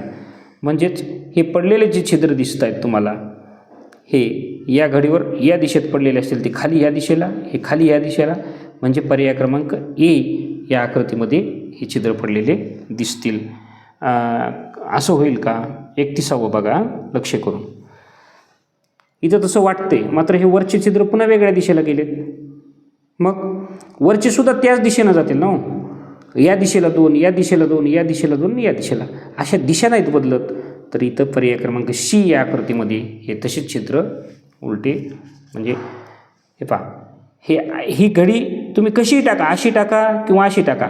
जर अशी टाकली तर इकडं 2 छिद्र जातील, खाली टाकली तर इकडं जातील, इकडं 2 गेले तर ह्याच्या विरुद्ध दिशेला इकडं जातील. म्हणजे चारही दिशेला छिद्र गेलेली जी आकृती आहे ती 31व्याची सी ही आकृती आहे. मग 31व्या प्रश्नाचं उत्तर जर काय असेल तर ते पर्याय क्रमांक सी हे असेल. आता आपण 32वा प्रश्न बघू आणि सगळ्यात बुद्धिमत्तेचं चॅलेंज करणारा हा विभाग आहे. घडीच्या आकृत्या ज्या असतात हे पहा, एक घडी केली, दुसरी घडी केली, तिसरी घडी करून ह्या चौकोनाला केलं. आता या कोपऱ्यावर पाडलं आहे म्हणजे ती काय होणार आहे, इथं पडणार आहे, ती इथं पण घडी पडणार आहे सेंटरला. म्हणजे सेंटरला इथं जर एक त्रिकोण छोटा चौकोन झाला तर इकडे बी होईल, इकडे बी होईल, म्हणजे मधात मोठा चौकोन होईल. आता मधात मोठा चौकोन असणाऱ्या आकृत्या आहेत ए, सी आणि डी. या तिन्हीमध्ये आपल्याला उत्तर शोधायचे. आलं लक्षात, ए, सी आणि डी. आता ए, सी आणि डीचं जे उत्तर शोधत असताना बघा आपण छोटे असे चौकोन चारही कोपऱ्यात तयार होतात. इथं काय झाले, 2 ठिकाणी तयार झाले तर 2 गायब झालेत, इकडं 2 झाले, तसं नाही होणार. आता या त्रिकोणाला एक इथं व्हायला आहे, इथं राहिला आहे. तसाच कागद इकडं पलटा झाला म्हणजे 4 चौकोन बाहेरून आणि 4 चौकोन आतून. मग इथं तसं नाही झालेलं, इथं तसं नाही झालेलं. म्हणजे पर्याय क्रमांक ए मध्ये काय झालेलं आहे की 4 बाहेर आणि सेंटरला 4सुद्धा झालेले आहेत. म्हणजेच आपलं 32व्या प्रश्नाचं उत्तर जे आहे हे पर्याय क्रमांक ए ही काय झालेलं आलेलं आहे. आता हा भाग 8 पाहायला आपण. आता 9वा भाग पहा, याच्या सूचना आपण वाचूया. 9व्या भागामध्ये काय सांगितलेलं आहे, प्रश्न क्रमांक 33 ते 36 मध्ये डाव्या बाजूला एक प्रश्न आकृती आणि ए, बी, सी, डी अशी 4 उत्तरे असलेल्या उत्तर आकृत्या उजव्या बाजूस आहेत. तुकडे केलेल्या प्रश्न आकृतीमधून तयार होईल अशी उत्तर आकृती निवडा. ह्याला जोडायचे आणि मग ते ह्या सगळे तुकडे आहेत अशा पद्धतीनं कोणती आकृती तयार झालेली आहे ती आपल्याला शोधायची आहे 33व्या प्रश्नापासून. तर 33वा प्रश्न जो आहे हा पहा, इथं काय एक मोठा चौकोन आहे, इथं आहे, इथं आहे, इथं आहे, इथं आहे, सगळ्याच ठिकाणी. बरं, मग आणखीन त्रिकोण बरं काय, हा आतला त्रिकोण, मी चौकोन म्हणलं चुकून, आतला त्रिकोण तर आहेच. मग त्या त्रिकोणानंतर एक चौकोन आणि पुन्हा 2 छोटे त्रिकोण आहेत. इथं एक चौकोन पुन्हा 2 छोटे त्रिकोण आहेत आणि ही रेषामधून कुठून आली, मग ही जोडली कशी अशी, म्हणजे पर्याय क्रमांक ए नाही. इथं काय 2 चौकोन आहेत, आपल्याकडे एक चौकोन आणि 2 त्रिकोण दिलेले होते, हे कशी जोडले मग असे, याच्यावर एक ठेवला, इकडं चौकोन कुठून आणला, नाहीच. आता आपण पर्याय क्रमांक सीचा विचार करूया. 33व्या प्रश्नामध्ये हा जो चौकोन आहे हा इथं बसला, मधला त्रिकोण जशाच तसा आहे, हा वरचा त्रिकोण इथं बसला आणि हा त्रिकोण इथं बसला. अशा पद्धतीने हे आकृती म्हणजे सगळ्याच आकृत्या आल्या. डीमध्ये पण हे मधला त्रिकोण पुन्हा आगावाला आहे, 2 त्रिकोण आणि एकच चौकोन आहे ना, इथं वाढलं, इथं काय झालं, इथं 2 चौकोन आले, इथं वाढलं. म्हणजे याचं उत्तर तंतोतंत या आकृत्यांना जोडून तयार केलेली जी आकृती आहे ही मला वाटतं पर्याय क्रमांक सी म्हणजे 33वा प्रश्न आहे. आपण उत्तरपत्रिकेला घेऊ 33चं पर्याय क्रमांक सी हे OMR मध्ये आपण गोल करूया. अशा पद्धतीने हे सोडू. आता 34वी आकृती पहा, प्रश्न क्रमांक 34. हां, 34मध्ये काय केले, एक त्रिकोण आहे, एक समलंब चौकोन आहे आणि पुन्हा 2 त्रिकोण आहेत. म्हणजे 1, 2, 3 त्रिकोण आणि एक चौकोन आहे. 2 त्रिकोण, हा मोठा चौकोन नाहीच. बरं, इथं हा समलंब चौकोन दिसतोय, 2 त्रिकोण दिसत आहेत आणि एक मोठा त्रिकोण दिसतो. इथं बरोबर दिसत आहेत मला आकृत्या. आकृती क्रमांक बी मध्ये बरं, इथं हे एक चौकोन, हा एक चौकोन, हा त्रिकोण नाही, चौकोन आपल्या या आकृतीमध्ये एकच होता. बरं, इथं काय केलेलं आहे, एक मोठा चौकोन, हा एक त्रिकोण आहे, 2 त्रिकोण दाखवलेत. इथं किती होते, 1, 2, 3 त्रिकोण आहेत. म्हणजेच पर्याय क्रमांक बी मध्ये ह्या सगळ्या आकृत्या बसून तयार झालेली आकृती आहे. 34चं उत्तर पर्याय क्रमांक बी असेल. आपण पर्याय क्रमांक बीला गोल करू. अशा पद्धतीनं पर्याय क्रमांक बी. 35वा प्रश्न पहा. हा पहा, इथं फार वेगवेगळ्या आकृत्या आहेत, त्यासुद्धा आपण बघू. याला काय नावं द्यावं तेच लक्षात येत नाही. बरं ठीक आहे, जे असेल ते असेल. 2 त्रिकोण आहेत, एक पंचकोन आहे, परत ह्या 2 अशा आकृती आहेत की एका बाजूला आयत आकृती आहे, दुसऱ्या बाजूला इकडून हे म्हणजे त्रिकोणासारखा हा रेषा आल्या. बरं, इथं हे 2 त्रिकोणासारख्या रेषा आल्यात. एक पंचकोन आहे आणि 2 त्रिकोण आहे, हे जुळवले. हे मध्ये रेषा वाढली नाही होऊ शकत, या रेषा वेगळ्या आहेत. इथं बघा बरं, डीला पर्याय क्रमांक डीला इथं मध्ये गॅप आला, ह्या आकृती आहे. हे जर जोडल्या तर हे गॅप नाही राहणार, इथं न जुळणाऱ्या आकृती. इथं पहा, इथं ही आकृती अशी जुळली, ही आकृती इथं बसली जोडली, ही आकृती अशी इथं बसली, मधला पंचकोनमध्ये बसला आणि या पंचकोनावर ह्या जे आहेत या आकृतीच्या बरोबर या टोकावर हे काय झाले, त्रिकोण बसलेत. म्हणजे तंतोतंत ह्या भागांपासून बनवलेली जी आकृती आहे 35ची, पर्याय क्रमांक डी असेल. हे सुद्धा आपल्याला लक्ष देऊन बघावं लागेल. ए का नाही, एमध्ये हे सगळं दिसू लागलं, मात्र इथं गॅप आला, तसा गॅप नाही पाहिजे. म्हणजे त्याचं 35व्या प्रश्नाचं उत्तर जे आहे हे काय असेल तर पर्याय क्रमांक डी हे आपण शोधलेलं आहे. याला गोल करू आपण. प्रश्न क्रमांक 35 पर्याय क्रमांक डी. 36वा प्रश्न आपण बघू आता. 36वा प्रश्न आहे, अर्धगोल, त्याला हा गोल चिटकवला आणि हा भाग उरला, हा भाग आहे, हा भाग, हे 2 भाग चिटकवले आणि हा तिथं वर बसला या आकृतीत. हे पहा, हे वरचं म्हणजे हा एक कोर चतकोर जसा ज्याला म्हणतो 1/4 भाग आहे, त्याच्या वरचा भाग आहे आणि हा उरलेला भाग आहे, हा इथं बसला आहे. हा जो कोर आहे इथं फार मोठा झाला, म्हणजे इथंही नाही, हा कोर इथं मोठा झाला नाही आणि हा कोर इथं अगदी छोटा आहे नाही. म्हणजे हे तिन्ही ऑटोमॅटिक रिजेक्ट झाले की आपलं उत्तर सापडलेलं आहे. आपल्याला जास्त डोकं लावायचं काम नाही. 36व्या प्रश्नाचं उत्तर जे आहे हे पर्याय क्रमांक ए आपल्याला या ठिकाणी सापडलेलं आहे. अशा पद्धतीनं आपण पेपरला आधार घेऊन गोल करायचं, नाही तर पेपर आपला पेन फिरवेल तसा फिरू शकतो इकडं तिकडं. 36 प्रश्न आपण या ठिकाणी सोडवले. आता 37व्या प्रश्नाची काय सूचना आहे आपण पाहूया. हा 10वा भाग आहे, ही सूचना आपण अगोदर वाचूया. प्रश्न क्रमांक 37 ते 40 मध्ये डाव्या बाजूस एक प्रश्न आकृती दिलेली आहे आणि ABCD अशा 4 उत्तराकृत्या उजव्या बाजूस दिलेल्या आहेत.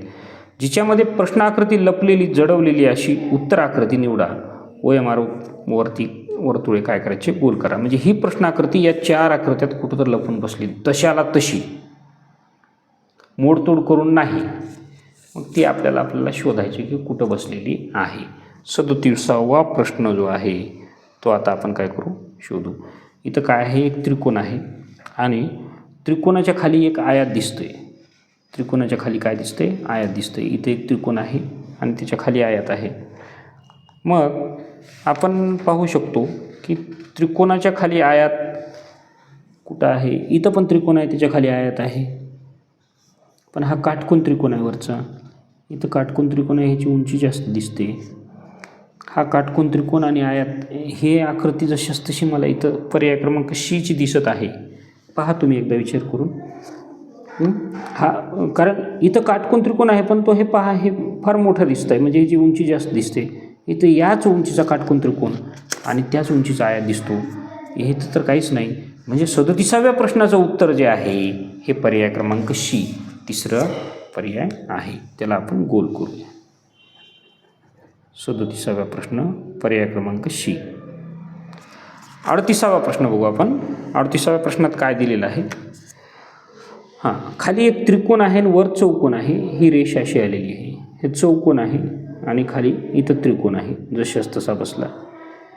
इथं ही रेष आली, इथं त्रिकोण काय झालेला आहे, तसा त्रिकोण नाही. हा समभुज त्रिकोण दिसतोय मला, तिन्ही बाजू समान. आणि इथं काटकोन त्रिकोण आहेत, आपल्याकडे काटकोन त्रिकोण नाहीच. ह्या 2 बाजू उंच दिसतात, तिथं वर चौकोन नाही. बरं, इथं चौकोन आहे, या बाजूला काय आहे, या बाजूला हा समभुज त्रिकोण असा केला आहे त्याने. ती आकृती नाही होऊ शकत जशाच तशी बसलेली. इथं पण ही आकृती आहे, इथं खाली त्रिकोण बदलवला आहे. म्हणजे तंतोतंत बसणारी आकृती जी आहे 38व्या प्रश्नामध्ये ती मला ए मध्ये दिसते. हे पहा, हा झेंडा लागल्यासारखा हा चौकोन आहे हा, आणि इथं खाली हा उभा त्रिकोण बसलेला आहे. म्हणजेच 38व्या प्रश्नाचं जे उत्तर आहे हे पर्याय क्रमांक ए हे आहे. म्हणून एला आपण गोल करूया. अशा पद्धतीनं गोल करायचं. आता 39वा प्रश्न लगेच घेऊ आपण. 39वा प्रश्न इथं बघा, हे असं करून हे असं बसले आणि ह्याच्यावर बाणाचं टोक आहे. इथं बाण नाही म्हणजे हे विषय संपला. इथं बाण आहे, हे असं करून असं गेले पण हे खाली नाही आलं. इथं हे बाण आहे, असं करून हे असं इथं बसले. हां, मला हे सापडले आकृती. हे असं, तर हे अशा पद्धतीचं, हा इथं बाण आहे, हे अशा पद्धतीने खाली आले, वर गेले आणि सरळ खाली आलेलं पाहिजे. इथं त्रिकोस आहे, हे इथं आहे, हे बाण आहे, ही मधली रेष, हे चौकोन इथं गेले आणि खाली आलं. म्हणजेच 39व्या प्रश्नाची जी तंतोतंत आकृती आहे ही पर्याय क्रमांक सी मध्ये, आकृती क्रमांक सी मध्ये बसलेली आपल्याला दिसत आहे. 39वा प्रश्न उत्तर आकृती सी. आपण बघू 39 बरोबर बघायचं. नाही तर इथं जर 2 झाले तर संपलं बघा आपलं. मग ते उत्तर कोणतंच घेत नाही आपण, सगळेकडून जाऊ, चुकून जाऊ. त्यामुळं आपला पर्याय क्रमांक, आपण हे सुद्धा डोकं आपल्याला भानावर ठेवावं लागतं की अगदी तिथंच आपण गोल करत आहोत का. 40वा प्रश्न बघूया. म्हणजे या ठिकाणी आपण बुद्धिमत्ता या भागाला आपण संपवू. डब्ल्यू आहे, रंग देऊ द्या, काय हरकत नाही. हे डब्ल्यू खाली आलं, वर गेलं, पुन्हा वर डब्ल्यू दिसतंय. इथं खाली आलं, वर गेलं, इथं हे नाही, इथं नाही दिसायला, इथं पण नाही, इथं पण नाही. म्हणजे 40वा जो प्रश्न आहे इथं डब्ल्यू जे बसले, ह्याला रंग दिला हरकत नाही आतल्या बाजूला. पण हे पहा, ही रेष सरळ आली, ही वर गेली, ही वर गेली, खाली आली, वर गेली, इथून खाली आली, वर गेली. तशी इथं कुठं झालेलं नाही, इथं नाही, इथं नाही. म्हणजे 40व्या प्रश्नाचं उत्तर जे आहे हे पर्याय क्रमांक काय आहे, ए. आपण 40व्या प्रश्नाचं उत्तर ए पर्याय गोल करूया. आता आपण 40 प्रश्न सोडवले बुद्धिमत्तेवरचे, मानसिक क्षमता. आता आपण खंड 2 म्हणजेच या 41व्या प्रश्नापासून आपण आता गणिताकडे वळत आहोत. आता गणितामध्ये पहा, पहिलाच प्रश्न आहे, जर आपण 1 ते 100 पर्यंतच्या सर्व संख्या लिहिल्या तर 9 हा अंक किती वेळा येईल. तर 9 हा अंक 20 वेळा येतो. कसा, ते जरी आपण पाहिलं तर 9, 19, 29, 39, 49, 59, 69, 79, 89, 90, हे झाले 10 झाले. त्यानंतर 91, 92, 93, 94, 95, 15 झाले. 96, 97, 98, 99मध्ये 2 वेळेस, म्हणजेच 15 आणि 5 20 वेळास. म्हणजे 41व्या प्रश्नाचं उत्तर जे आहे हे पर्याय क्रमांक बी आहे. आणि हे तुम्ही अगोदरच हे करून ठेवायचे. याला म्हणजे हे नाही करायचं किंवा 1 ते 100 पर्यंत हे अंक, 1 ते 9 पर्यंतचे अंक किती वेळा येतो, 1 हा अंक किती वेळा येतो, हे आपण अभ्यास करून ठेवायचं. आता 9, 6 आणि 0 या अंकापासून तयार केलेली 3 अंकी मोठ्यातली मोठी संख्या आणि 3 अंकी लहानातली लहान संख्यांचा गुणाकार किती येईल. आता आपल्याला इथं एक लक्ष घ्यायचं आहे, हे आपण इथं हे गणित आपण सोडवणार आहोत. 9, 6 आणि 0 पहा, 9, 6 आणि 0 हे अंक आहेत. 3 अंकी मोठ्यात मोठी संख्या तर हीच आहे 960. आणि 3 अंकी लहानात लहान संख्या म्हणजे याच्यातला सगळ्यात छोटा अंक 0. मग 3 अंकी कशी तयार होईल, नाही, मग 0 हा मध्ये येतो, 609. काय म्हणते, या संख्येचा गुणाकार किती येईल. आता गुणाकार 9 0 0, 9 × 54, 4 हातचे आले 5, 9 9 81, 5 86, 0 दिलंस, हे 0 0 0. आता दशक स्थानांनी गुणल्यामुळे हे झालं. आता 6 0 0, 6 7 36ला 6 हातचे 3, 6 9 54 आणि 3 55 56 57. यांची बेरीज करू आपण. 0 4 6 0 6, 8 आणि 6 14ला 4 हातचा आला 1, 7 आणि 1 8 आणि 5 अशी 5. एकक दशक शतक, हजार, 10,000, लक्ष, 5,84,640. आता हे उत्तर बघू आपण. 5,84,640 पर्याय क्रमांक सी. किती वेळ लागला, काहीच वेळ नाही लागला, आपण ते बरोबर केलं. तर याचं पर्याय क्रमांक सी हे उत्तर आहे 42व्या प्रश्नाचं. आपण इथं बरोबर या ठिकाणी सीला अशा पद्धतीनं गोल करून घ्यायचं. असा एक एक प्रश्न करत मग वेळ मात्र घालवायचा नाही. मी तुम्हाला समजून सांगतोय म्हणून माझा वेळ जातोय थोडासा, मात्र परीक्षेमध्ये असा वेळ नाही गेला पाहिजे. आता आपण 42वा प्रश्न सोडवला, आपण 43व्या प्रश्नाकडे आलेलो आहोत. आता 43वा प्रश्न पहा. एक अपूर्णांक तसाच किंवा समान राहतो जर, कधी तसाच राहतो, एकाच संख्येची भर अंश आणि छेद यात घातली जाते तर, म्हणजे अंश आणि छेदामध्ये एकाच संख्येची भर घातली तर एकच संख्या अंश आणि छेद यांच्यामधून वजा केली जाते, किंवा एकाच संख्येने अंश आणि छेद यांना गुणाकार केल्यावर शून्य वगळता त्याला त्याच्या व्युत्क्रम गुणाकारल्यास, व्युत्क्रम म्हणजे काय की रेसिप्रोकल म्हणतात त्याला, अंशाला छेदाने छेदाला अंशाने गुणल्यानंतर, तर कोणत्या कंडिशनमध्ये तो अपूर्णांक तसाच राहतो? तर विद्यार्थी मित्रांनो, तो अपूर्णांक तसाच कधी राहतो? हा 43वा प्रश्न आहे आणि एकाच संख्येने अंश आणि छेद याला गुणाकार केल्यावर आपण सममूल्य अपूर्णांक काढतो. उदाहरणामध्ये कुठलंही एक उदाहरण घ्या. आता आपण इथं रफ कार्यच केलेलं आहे. पहा, एक अपूर्णांक आहे 4/8, म्हणजे हा अपूर्णांक आहे 1/2चा गुणाकार किंवा भागाकार केल्यावर इथं गुणाकार दिले, इथं 2 दिले. 4 2 8, 8 2 16. पुन्हा याला जर 2 न भागलं, 2 चौक 8, 2 8 16. पुन्हा 4/8 जशाच तसं राहिलं का नाही. आता जर बेरीज केली 4/8ला, अधिक 2 अधिक 2 6, 8 2 10, 2 6, 2 5 10, 3/5 बदलला का नाही. म्हणजे याला सारख्याच संख्येने अंशाला आणि छेदाला जेव्हा गुणतो त्यावेळी तो अपूर्णांक तसाच राहतो. 43व्या प्रश्नाचं उत्तर जे आहे हे सी आहे, म्हणजेच पर्याय क्रमांक 3 हे उत्तर आहे. आता आपण 44वा प्रश्न घेऊया. 44वा प्रश्न काय म्हणतो पहा, लक्ष देऊन बघा.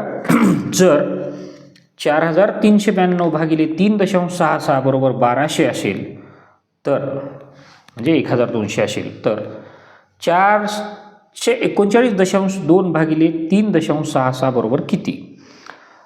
आता पहा, 4392 भागिले 3.66 असं लिहिलं तरी हरकत नाही. याचं उत्तर काय आहे? 1200. आणि तर आपण असं लिहिले 439.2 भागिले 336.6 हे असं आलं, तर उत्तर काय असेल?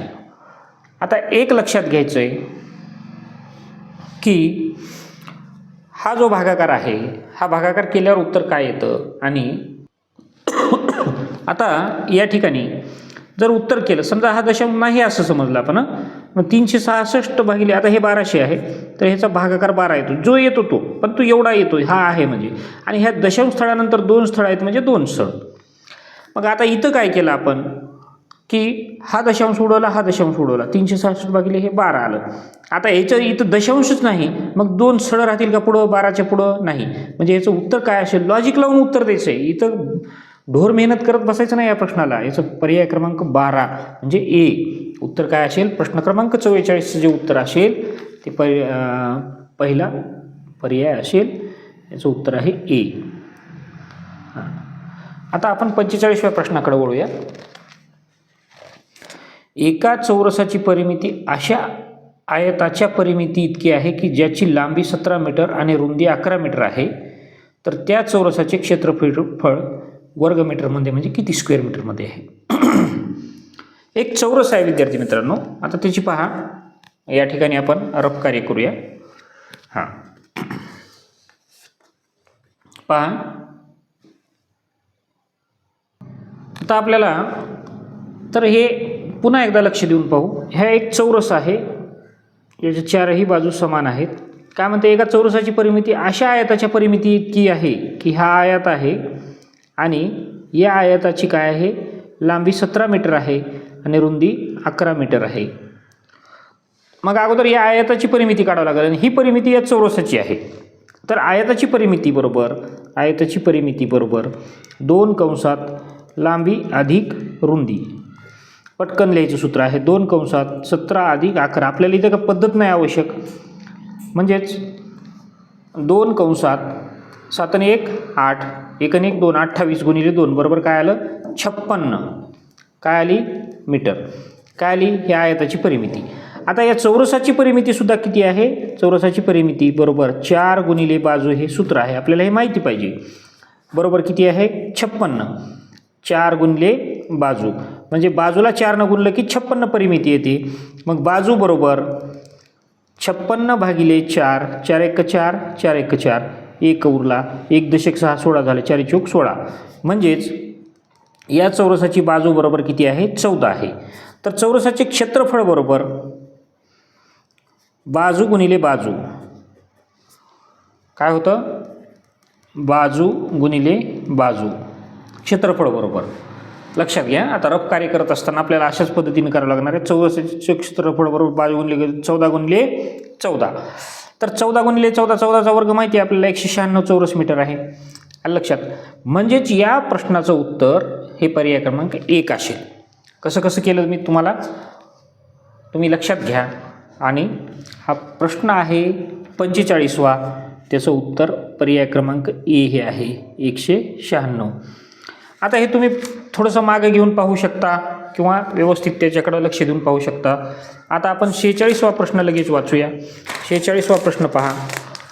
30 किलो मिठाईतून 2/3 किलो वजनाची मिठाईचे किती बॉक्स तयार करता येतील? आलं का लक्षात? मिठाई किती आहे? 30 किलो, आणि त्याच्यातून 2/3 किलोचे भाग करायचे, म्हणजे वजनाचे किती बॉक्स तयार करता येतील? आता 30चे भाग करायचे म्हणजे 30 भागिले 2/3. आता 30च्या खाली काय नसतं म्हणजे 1 असतं. याचं उत्तर कसं लिहितो आपण? 30/1 गुणिले, आता भागिले उलट गुणिले करावं लागेल आपल्याला, 3/2 म्हणजेच भागाकार व्यस्त गुणाकार करून आपण हे उत्तर सोडवू शकतो. आता आपण काय केलं इथं? बे एक 1 उरतो. 1 और 0 10 झाले, 2×5 10, 15 त्रिक याचे 45 भाग होतात 2/3 किलो वजनाचे. आता 2/3 किलोचं वजनाचं काय काढलं? त्याचा अपूर्णांक काढण्यापेक्षा मला वाटतं सरळ सोपं 30 भागिले 2/3 करून आपण या पद्धतीनं जर केलं तर हे आहे 6वीच्या वर्गाला आहे भागाकार व्यस्त गुणाकार, अपूर्णांकाचा गुणाकार करत असताना. परंतु आपणही ह्या गोष्टी लक्षात घेतल्या पाहिजे. जिथं भागाकाराचं चिन्ह असतं त्यावेळी ह्या चिन्हाला आपण गुणाकारात रूपांतरित करून अंशाची जागा छेद आणि छेदाची जागा अंश घेऊ शकतो, आणि मग हा गुणाकार करून काटाकाटीचा भागाकार केला आपण. कारण आपण नवोदयला लागणारे विद्यार्थी, तर ह्या सगळ्या कॅल्क्युलेशन्स आपल्याला आल्या पाहिजे. त्याचं उत्तर जे आलेलं आहे असे 45 बॉक्स तयार होतील. हा प्रश्न आहे 46वा. तर 46व्या प्रश्नाचं उत्तर जे आहे हे 45 म्हणजेच काय असेल तर डी, पर्याय क्रमांक डी याचं उत्तर आलेलं आहे 46व्या प्रश्नाचं. अशा पद्धतीनं आपण हे काय केलेलं आहे? हे डीला इथं गोल केलं.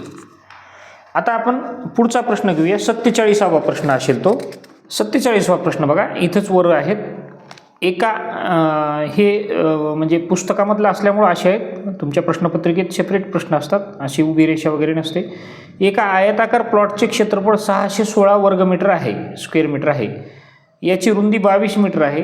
प्लॉटच्या चारही बाजूला 7.5 म्हणजेच 7.5 रुपये प्रति मीटर या दराने कुंपण घालण्याचा एकूण खर्च किती असेल? आता 1 पदरी 2 पदरी 3 पदरी म्हटलेलं नाही, एक म्हणजे चारही बाजूला कुंपण घालायचं म्हणजे एकच पदरी घालायचं. लक्षात घ्या. आता या ठिकाणी आपण काय करावं लागेल, आपण नंतर पर्याय बघू. हे आयताकार प्लॉट आहे. या प्लॉटचं क्षेत्रफळ आहे 616 चौरस मीटर वर्गमीटर, आणि याची रुंदी आहे 22 मीटर. रुंदी 22 मीटर आहे. लांबी काढायची अगोदर. मग आयताचे क्षेत्रफळ बरोबर आयताचे, इथं हे समजून सांगायला बरं का मी तुम्हाला, हे सूत्र हे परीक्षेत लगेच सगळंच करावं लागतं. लांबी गुणिले रुंदी, मग आयताचं क्षेत्रफळ बरोबर किती आहे? लांबी किती? लांबी माहीत नाही, रुंदी दिले किती? 22 मीटर. 22 मीटर गुणिले लांबी बरोबर 616. मग लांबी काढण्यासाठी लांबी बरोबर 616 भागिले 22. आलं का लक्षात? कारण हा गुणाकार इकडे जाऊन भागाकारात केला. मग 11 भाग जातो का बघू आपण. 11 पाचे 55, 56 57 58 59 60 61 6 उरतात. 11 सक 66, 11 एक 11, 11 दोन्ही 22. मग पुन्हा 2 भाग घातलं, बे एक बे दोन्ही 4 82 16, म्हणजेच लांबी किती आली? 28 मीटर आली. आता आयताची लांबी 28 मीटर आहे आणि रुंदी 22 मीटर आहे. मग याला जर सगळ्या बाजूनं कुंपण घालायचं आहे तर हे 28 आणि हे 28, हे 22 आणि हे 22 म्हणजेच परिमिती काढायची. म्हणजेच 2दा 28 आणि 2दा 22 असं करण्यापेक्षा परिमिती बरोबर मी नुसतं प लिहितो. 2 कंसात म्हणजे दोनदा लांबी अधिक रुंदी, लांबी अधिक रुंदीची 2 वेळा बेरीज, म्हणजे ही लांबी रुंदी ही 1 वेळा, ही लांबी रुंदी, म्हणजे अशा पद्धतीनं याला दुप्पट करायचे. मग 2 कंसात लांबी किती आहे 28 अधिक रुंदी किती आहे 22 बरोबर. म्हणजे 2 कंसात 8 आणि 2 10ला 0, हातच्या आला 1, 2 आणि 2 4 आणि 1 5, म्हणजेच उत्तर काय आलेलं आहे 100. आता 100 मीटर ही काय आली, ह्या इथून निघालो की असं हे चक्कर मारायची लांबी, म्हणजेच ही काय आली परिमिती आली. आता या 100 मीटर तारेला एका मीटरला 7.5 रुपये खर्च आहे, म्हणजेच 100 गुणिले 7.5. आता आपण सरळ हे दशांश नाही असं समजू आणि गुणाकार करू. 75 0 0 75 0 0 75 1 75. पहा लवकर गुणाकार करण्याची टेक्निक. आणि गुणाकारामध्ये एका स्थळानंतर दशांश आहे, एका स्थळाच्या अगोदर, म्हणजे एक स्थळाच्या अगोदर, म्हणजे 750 रुपये असं लिहिलं तरी चालते. 750 एवढा खर्च येईल. बघू आपण पर्यायामध्ये तर कुठं आहे का पर्याय.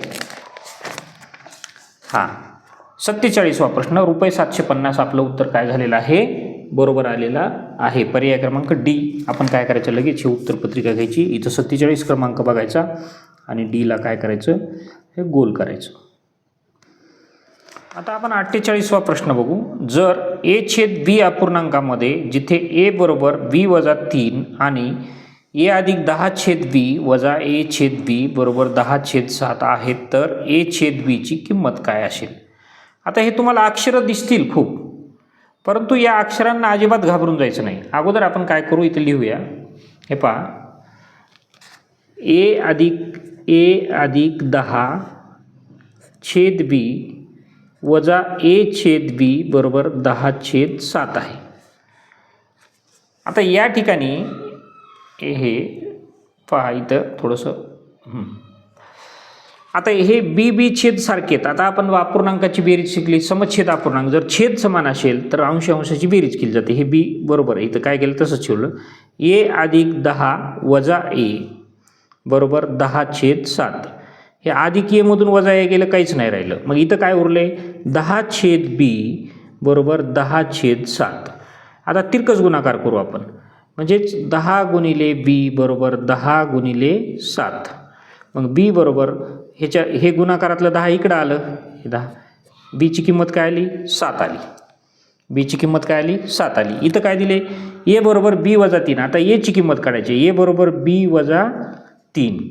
मग a ची किंमत असताना b आपल्याजवळ आहे 7 वजा 3. मग a बरोबर काय आलं 4 आलं. मग विचारलं काय a/b. मग a काय आहे 4 आहे आणि b काय आहे आधीच काढले आपण, हे 7 आहे. म्हणजे a/b बरोबर 4/7. हे पर्याय क्रमांक सी. 48वा जो प्रश्न आहे त्याचा आपण आता काय करू, इथं उत्तर गोल करू. 48 मध्ये पर्याय क्रमांक सी तिसरा पर्याय जो आहे आपल्याला गोल करायचा आहे. हे गणित आहे, खूप वाटते आपल्याला किचकट, पण ते अजिबात किचकट नसतं. आता 49 पहा 49वा प्रश्न आपण घेऊ. हां दिसतोय तुम्हाला या ठिकाणी. हां 49 मध्ये काय म्हणते 31. आता इथं पूर्णांकयुक्त अपूर्णांक असतं. 31.7/16 या अपूर्णांकाचं म्हणजे रूपांतरण करायचे. आता इथं काय असतं पूर्णांकयुक्त अपूर्णांक करत असताना काय करायचं, हा छेद जो 16 आहे हा जशाच तसा ठेवायचा. याचा गुणाकार याच्यासोबत बेरीज, म्हणजेच 31 गुणिले 16 अधिक 7 अंशासोबत बेरीज. मग 16 1 16ला 6, हातच्या आला 1, 16 3 48 आणि हातचा 1 49 अधिक 6/16. आता पुन्हा करू आपण. 6 आणि 6 12ला 2, हातचा आला 1, 9 1 10ला 0, हातचा आला 1 4 आणि 1 502/16. आता दशांशात आपल्याला हे काढायचे.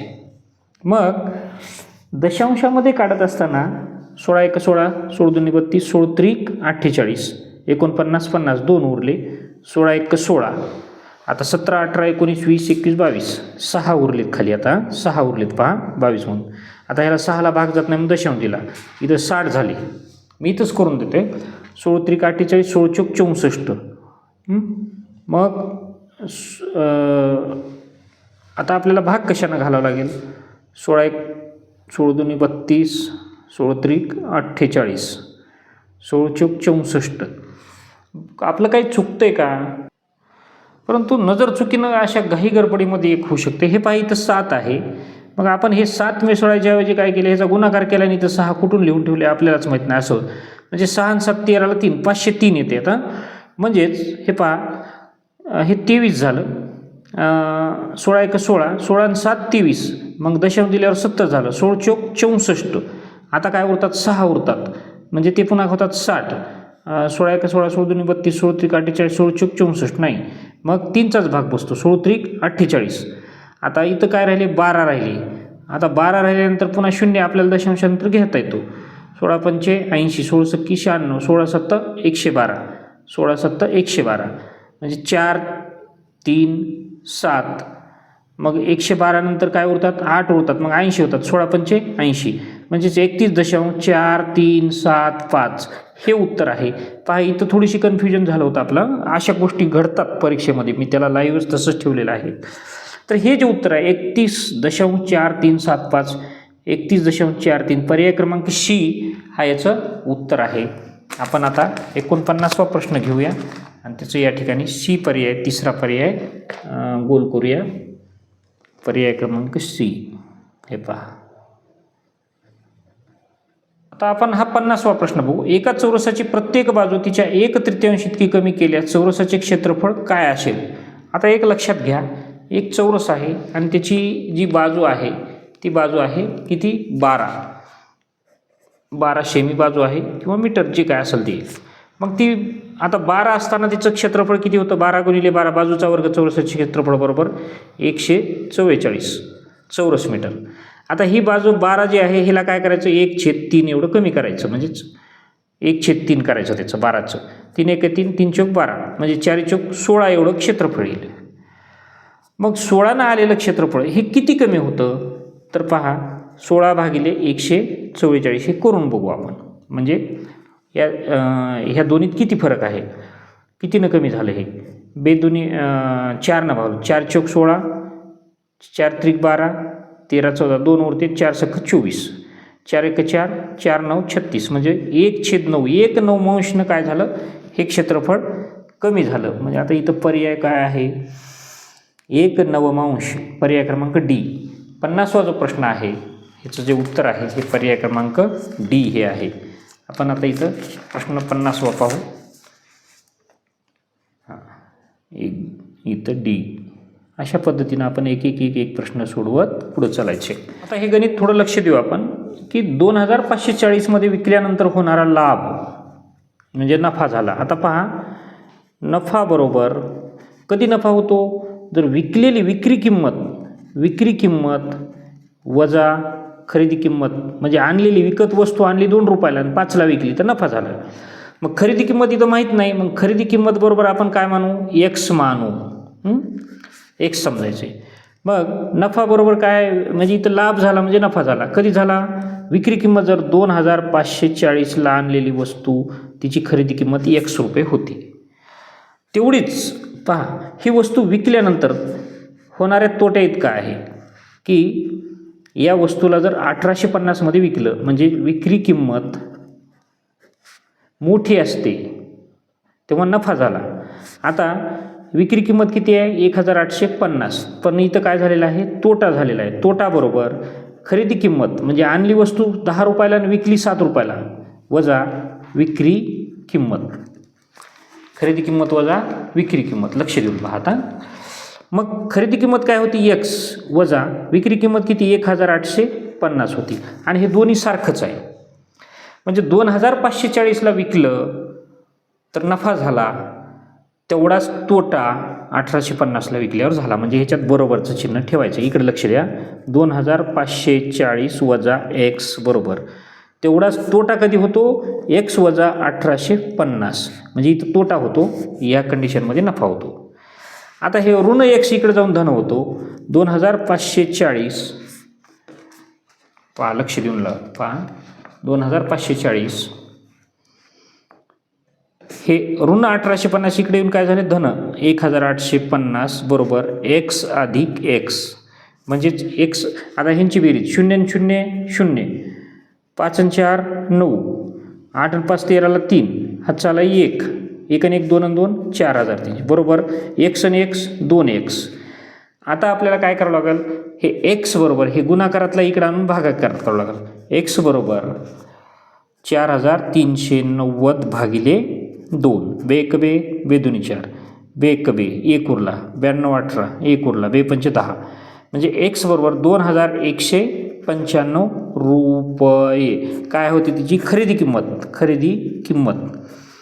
ही तर एक्स मानली होती आपण. 2195 कुठं पर्याय आहे का बघू आपण. 51 प्रश्न 2195 बी पर्याय. याचा पर्याय क्रमांक काय आलेला आहे, 51व्या गणिताचा पर्याय क्रमांक बी. विद्यार्थी मित्रांनो, म्हणून बुद्धिमत्ता फास्ट सोडून आपण गणिताकडे हळूहळू म्हणजे गणितावर लक्ष दिलं पाहिजे. 52वा प्रश्न आता बघा.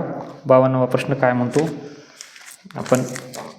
52व्या प्रश्नाकडे आलो. एक मशीन एका मिनिटात 12 पाने छापू शकते.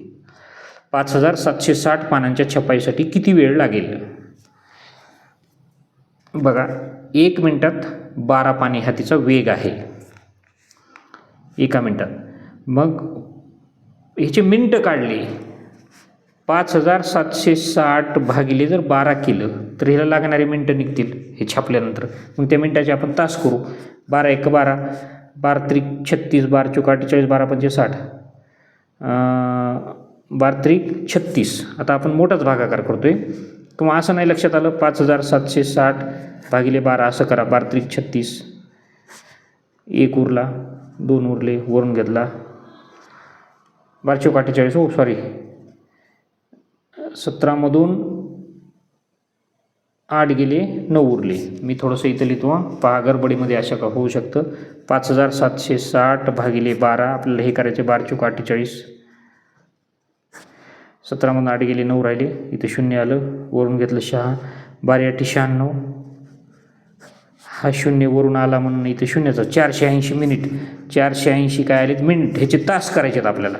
480 भागिले 60, हा 0 कटला, हा 0 कटला, 6 1 6, 6 8 48, म्हणजेच 8 तास लागतात. पहा, गणित तुमच्या समोरच केली. इथं हे पर्याय क्रमांक बी. 52वा प्रश्न जो आहे त्याचं उत्तर आहे पर्याय क्रमांक बी. आपण इथं लगेच गोल करूया. 52चं पर्याय क्रमांक बी. आता आपण 53वा प्रश्न घेऊया. हे 60पर्यंतचे प्रश्न म्हणजे आपल्यासाठी एक मोठं चॅलेंज असतं. प्रश्न क्रमांक 53. हां, पहा विद्यार्थी मित्रांनो, 53वा प्रश्न आला तर एका पुस्तकाची किंमत 100 रुपये आहे. पुस्तक विक्रेता 3 पुस्तके 275 रुपयात विकतो, तर झालेला नफा तोटा किती. पहा, 3 पुस्तकं, एका पुस्तकाची किंमत 100 रुपये आहे. लक्षात घ्या, एका पुस्तकाची किंमत 100 रुपये आहे. आता आपण लगेच सोडवायला सुरुवात करणार आहोत हे गणित. मग 3 पुस्तकाची खरेदी किंमत किती असेल. 3 पुस्तके बरोबर 300 रुपये. मग 300 रुपयाची वस्तू केवढ्यात विकली त्यांनी, 275 रुपयात विकली. म्हणजे 25 रुपये काय झाला, तोटा झाला, नुकसान झाले ना त्याला.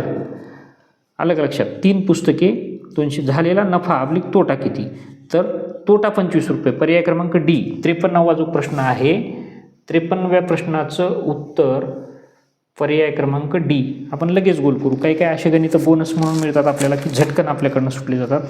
53व्या प्रश्नाचं उत्तर दिसतंय ना तुम्हाला, डी पर्याय आहे. आपण लगेच इथं गोल करू. आता 54व्या प्रश्नाकडे जाऊ आपण. प्रश्न 54वा काय सांगतो पहा. वर पेज घेऊ आपण इथं आणि लगेच 54वा प्रश्न सोडवायचे. हे पहा, 5.3/8, 5.3/8 पूर्णांकयुक्त अपूर्णांक आहे, गुणिले 8.1/8 वजा 3.1/8 गुणिले 5.5/8.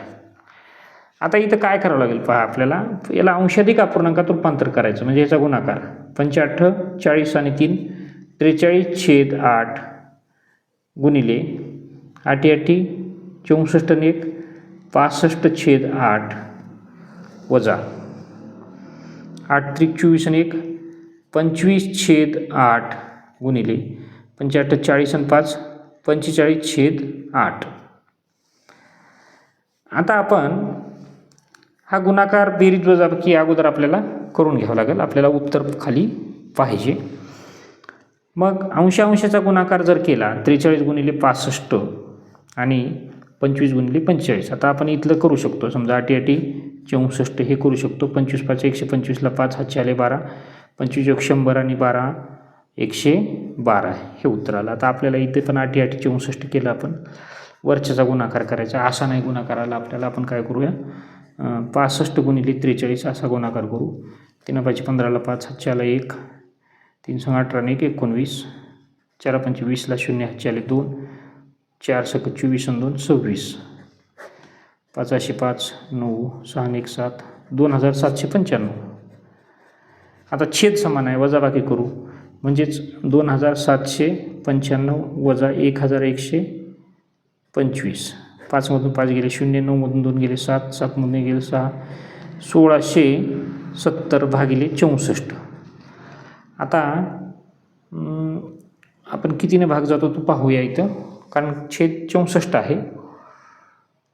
8ने जातो का आपण चेक करूया. आता या ठिकाणी आपण जर करत गेलो तर 8 8 8 64, 8 दुनी 16, 8 दुनी 16. मग आता ह्याला भाग जात नाही म्हणजे 0 दिलं. पुन्हा काय झालं 8 8 64, पुन्हा दशांश दिला. मग किती राहिले 5 6 60 राहतात. 8 7 56. आता पुन्हा 8 डायरेक्ट भागालो आपण. 8 दुनी 16, 4 उरले. 8 संग 48 दशांश. आता 8 भाग जात नाही 0 दिले 70 झाले. 8 8 64 26.08. आता इथं काय केलं विद्यार्थी मित्रांनो, एक शब्द वापरला की जवळपास प्राप्त होणारे उत्तर. म्हणजेच ॲक्युरेट उत्तर नाही येणार इथं. 08 म्हणजे हे कशाच्या जवळ आहे. हे एक पाठ आहे आपल्याला नवोदयला,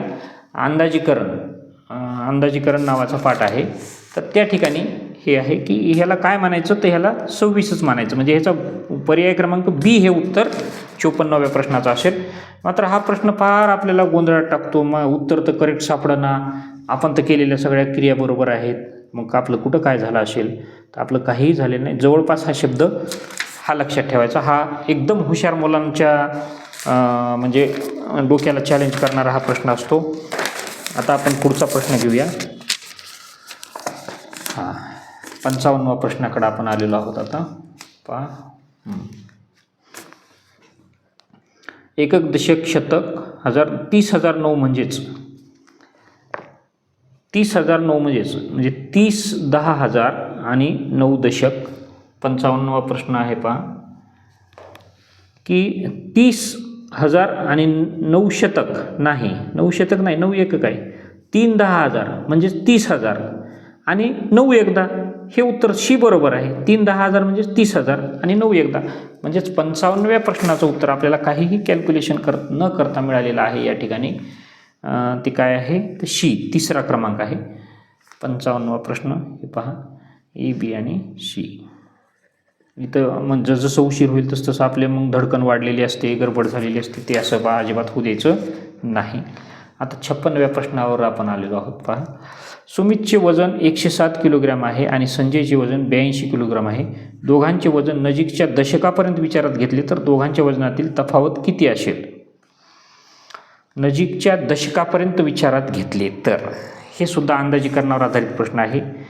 107चं नजीकचं दशक जर काय असेल तर हा 110 असेल आणि ह्याचं 82चं नजीकचं दशक जर काय असेल तर हे 80 असेल. ह्याच्यातली तफावत म्हणजे फरक विचारला आहे. 0 11मधून आठ गेले 0 30 किलोग्रॅम हा काय राहील, दोघातील फरक राहील. हे अंदाजीकरण जायचं आहे. 7च्या जवळचा दशक कोणता आहे तर 10. मग हे झालं 110 वजन. आणि 82च्या जवळचा दशक, आता 90ला मूळ भले 8 लांब आहे तो, म्हणून हा कुठं येतो 80च्या जवळ येतो. आणि दोन्हीतलं फरक म्हणजेच ह्याच्या नजीकचा दशक 80 होतो, दोन्हीतला फरक 30 किलोग्रॅम आहे. म्हणजे कुठे गेलं हे, याचं उत्तर आहे ए, पर्याय क्रमांक ए. 56वा प्रश्न जो आहे त्याचं उत्तर पर्याय क्रमांक ए आहे. आता आपण लगेच करूया. हे इथं 56वा प्रश्न पर्याय क्रमांक ए उत्तर आले. चला आता 57वा प्रश्न बघू. जवळपास आलेलो आहोत आपण गणिताच्या अंतिम टप्प्याकडे. जर दोन कोनांची बेरीज एक विशाल कोन आहे तर पुढीलपैकी कोणता पर्याय अशक्य आहे? दोन कोनांची बेरीज एक विशाल कोन आहे म्हणजे 90पेक्षा जास्त आहे, आणि मग एक काटकोन आणि एक लघुकोन म्हणजे 90 आणि 30 केलं. एक उदाहरण सांगतो. काटकोन 90चा असतो, लघुकोन समजा 30चा धरला तर 9 3 12 विशाल कोन होतो. एक विशाल कोन आणि एक लघुकोन म्हणजेच 150 आणि एक 10चा केला ते बी बरोबर आहे. दोन लघुकोन म्हणजे 90च्या आतले, म्हणजेच काय की समजा 80 आणि 80 160 तरी तो काय व्हायला आहे? विशाल कोन व्हायला आहे. दोन काटकोन 90 आणि 90 180 हा मात्र या दोन कोनांची बेरीज केल्यानंतर हा विशाल कोन होत नाही. 180चा जो आहे हा कोणता कोन होतो? सरळ कोन होत असतो. म्हणजे ही शक्यता नाही. 57वेचं जे उत्तर आहे हे पर्याय क्रमांक डी आहे. याला आपल्याला कुठलं कॅल्क्युलेशन, मात्र आपल्याला माहिती मात्र सर्व पाहिजे. नवोदयला लागणारा विद्यार्थी म्हणजे ह्याची बुद्धिमत्ता मी प्रत्येक बऱ्याच व्हिडिओमध्ये म्हटलेलं आहे की तुम्हाला 8वीपर्यंतच्या बऱ्याचशा गणिताच्या संकल्पना आपल्याला समजलेल्या असल्या पाहिजेत. आता आपण 58व्या गणिताकडे येत आहोत. पहा 58वं गणित काय सांगते. एका संख्येतील अंकांची बेरीज त्या संख्येतून वजा केल्यास हाती आलेली संख्या नेहमी डॅश डॅशने विभागता येईल. विभागता येईल म्हणजे तिला भाग जाईल एका संख्येतील. आता हे काय आहे हे आपण एकदा करून बघू नेमकं याला काय म्हणायचं काय नाही. इथं आपण कागद ठेवूया. पहा एक संख्या घेऊ आपण आणि मग तिला हे झाल्यानंतर कशानं भागता येईल की कुठलीही संख्या घ्या 87. या संख्येतून काय करायचं? यांची बेरीज वजा करायची. 8 आणि 7 15 वजा केली. 7मधून 5 गेले 2 उरले. 8मधून 1 72 आलं. मग ह्याला कोणने भाग जातो? 2ने जातो, 7ने जातो, नाही जात, 7ने नाही, 5ने पण नाही जात, 9ने जातो. 9 8 72. बरं आणखीन एखादं करून बघू आपण. समजा 55. ह्याच्यातून हिची बेरीज 5 आणि 5 10 45 वजा केली. आता इथं काय व्हायले? इथं 2न नाही गेला, 7न नाही गेला, 5न गेला, 9न गेला. म्हणजे या बी केसमध्ये 9न भाग चालला आहे. 9 5 45. म्हणजे ही एक ट्रिक आहे की या ठिकाणी याचं उत्तर डी आहे की एखादी संख्या आणि त्या संख्येतून तिच्या अंकांची बेरीज वजा केली असता नेहमीच त्या संख्येला 9ने भाग जातो. म्हणजेच 58व्या प्रश्नाचं उत्तर काय असेल तर ते पर्याय क्रमांक 4 म्हणजेच डी हे असेल. 9ने भाग जातो. आता 59वा प्रश्न हा बघू आपण. वाचन करू त्या प्रश्नाचं. आकृतीत कोण AOB कुठं आहे? AOB याचे x माप दिले. कोण BOC 2x आहे म्हणजे ह्याचे हा दुप्पट आहे. आणि COD हा 4x आहे. तर यांची मापे अनुक्रमे आहेत. म्हणजेच ह्याच्या दुप्पट हे आहे आणि ह्याच्या दुप्पट हे आहे. म्हणजेच अनुक्रमे पहिला दुसरा तिसरा आणि DOE हा 6x आहे म्हणजे 6 पट. मग हा 20 असेल. 20 दुनी 40, 40 दुनी 80 म्हणजेच 4 पट. 20 चौक 80 आणि 20 सक 20चे 120. म्हणजेच पर्याय क्रमांक ए बरोबर मला वाटते मला. 30 आणि ह्याचं माप अनुक्रमे म्हणजे ह्याचं 60 असायला पाहिजे. इथं हे बी नाही. 40 हे बी नाही. 50 हे बी नाही. म्हणजेच या अनुक्रमाने जर हे मापं घेतली तर ह्याचं माप जर 20 असेल तर ह्याचं 40 असेल, तर ह्याचं 80 असेल आणि ह्याचं 120 असेल. तर हा पर्याय ए. 59वा जो प्रश्न आहे 59व्या प्रश्नाचं उत्तर पर्याय क्रमांक ए आहे. हे लॉजिक लावून आणि आपल्याला हे करून ह्या सगळ्या गोष्टीचं माहिती ठेवून आपण हा करू शकतो. आता 60वा गणितातला शेवटचा जो प्रश्न आहे हा पुढील बार डायग्राममध्ये वेगवेगळ्या देशांच्या क्रिकेट संघांनी केलेल्या सामन्यांची संख्या खेळलेल्या दाखवण्यात आलेली आहे. ऑस्ट्रेलियाच्या संघाने पाकिस्तानच्या संघापेक्षा किती अधिक सामने खेळलेले आहेत. ही एक आलेखासारखा आहे प्रकार आहे. स्तंभालेख जसा असतो त्या पद्धतीचा हा आलेख आहे. मग इथं आपल्याला काय करावं लागेल पहा. ऑस्ट्रेलियाच्या संघाने पाकिस्तानच्या संघापेक्षा किती ऑस्ट्रेलियानं किती खेळले? हे ऑस्ट्रेलियाचं कुठपर्यंत आलं? ऑस्ट्रेलिया बरोबर 32. पाकिस्तान हे पाकिस्तानचा स्तंभ जो आहे 24पर्यंत केलेला आहे. 24 मग हिचं 24 आणि 8 32 म्हणजे तिचं पर्याय क्रमांक 1 उत्तर येते. 12मधून 4 गेले 8 राहिले. दोन्हीतली फरक किती अधिक सामने खेळलेत? तर पाकिस्तानपेक्षा 8 सामने कुणी अधिक खेळलेत ऑस्ट्रेलियानं खेळलेले आहेत. तर त्याचं जे उत्तर आहे हे पर्याय क्रमांक ए म्हणजे पहिलं उत्तर या ठिकाणी आपल्याला मिळालेलं आहे 60व्याचं. अशा पद्धतीनं आपण इथं गणिताचा जो खंड आहे हा संपुष्टात आणलेला आहे. आता 61पासून जे चालू होतात प्रश्न ते प्रश्न आपण उतारा खंड 3रा याच्यातला हे पहा आपण जवळपास आलेलो आहोत. आता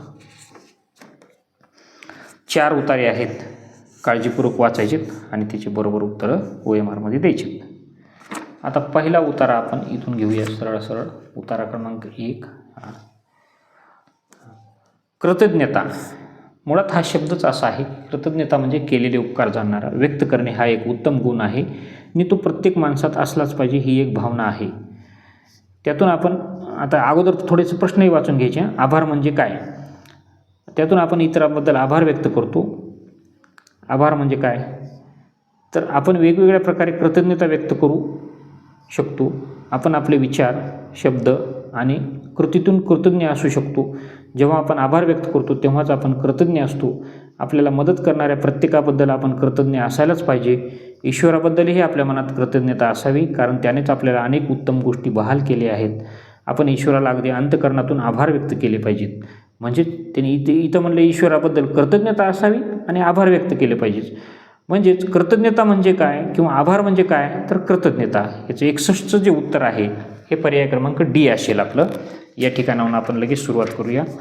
61चं उत्तर. इथं आपल्याला अगदी डोकं लावावं लागतं बरं का. मराठी म्हणून आपण ह्याला इझी घेतो, मात्र ते तुम्हाला दिसलं इथं डी केलेलं आहे. दुसरा प्रश्न आहे 62चा. उत्तम गुण म्हणजे डॅडॅस क्रूरता प्रदर्शित करणे, कृतज्ञता व्यक्त करणे, दुःख व्यक्त करणे, कष्ट सांगणे. ह्याचं बी आहे साहजिकच. कृतज्ञता व्यक्त करणे हे उत्तम गुण आहे. म्हणजे 62व्या प्रश्नाचं उत्तर काय असेल तर ते बी असेल. आता आपण 63वा प्रश्न घेऊया. पुढीलपैकी कोणत्या घटकांतून आपण कृतज्ञ असू शकतो? सद्गुण, कर्तव्य, विचार आणि प्राप्ती. म्हणजे कोणत्या घटकातून आपण कृतज्ञ असू शकतो? आपण सद्गुणातून कृतज्ञ असू शकतो का? कर्तव्यातून कृतज्ञ असू शकतो का? विचारातून कृतज्ञ असू शकतो? म्हणजेच आपल्या मनामध्ये कृतज्ञता असली पाहिजे. एखाद्यानं आपल्यावर केलेल्या उपकाराची जाणीव असली पाहिजे. ती आपल्या कुठं असते? विचारामध्ये असते. आपण कुठून कृतज्ञ असतो? एखाद्याबद्दलचा म्हणजे आपण आपल्याला मदत करणाऱ्या प्रत्येकाबद्दल आपण कृतज्ञ असाय म्हणजे त्याच्याबद्दलचे आपले विचार हे त्याच्याबद्दल आभार व्यक्त करणारे असले पाहिजे. म्हणजे ते विचारातून आपण असलं पाहिजे. हा अगदी म्हणजे आपल्याला विचार करायला लावणाराच प्रश्न आहे. याचं उत्तर आहे शी. विचारातून आपण कृतज्ञ असलं पाहिजे. हुशार हा शब्द म्हणजे काय? हुशार तर हे काय आहे की रमेश फार हुशार आहे. म्हणजे हे काय असणार आहे? विशेषण असणार आहे. की हा प्रश्न आहे 64वा. तर या ठिकाणी नामाबद्दल अधिक माहिती, विशेष माहिती सांगणारा शब्द हे शक्यतो काय असतं की विशेषण असतं. हुशार म्हणजे विशेषण. त्याचा पर्याय क्रमांक डी 64चं उत्तर आपल्याला या ठिकाणी मिळालेलं आहे.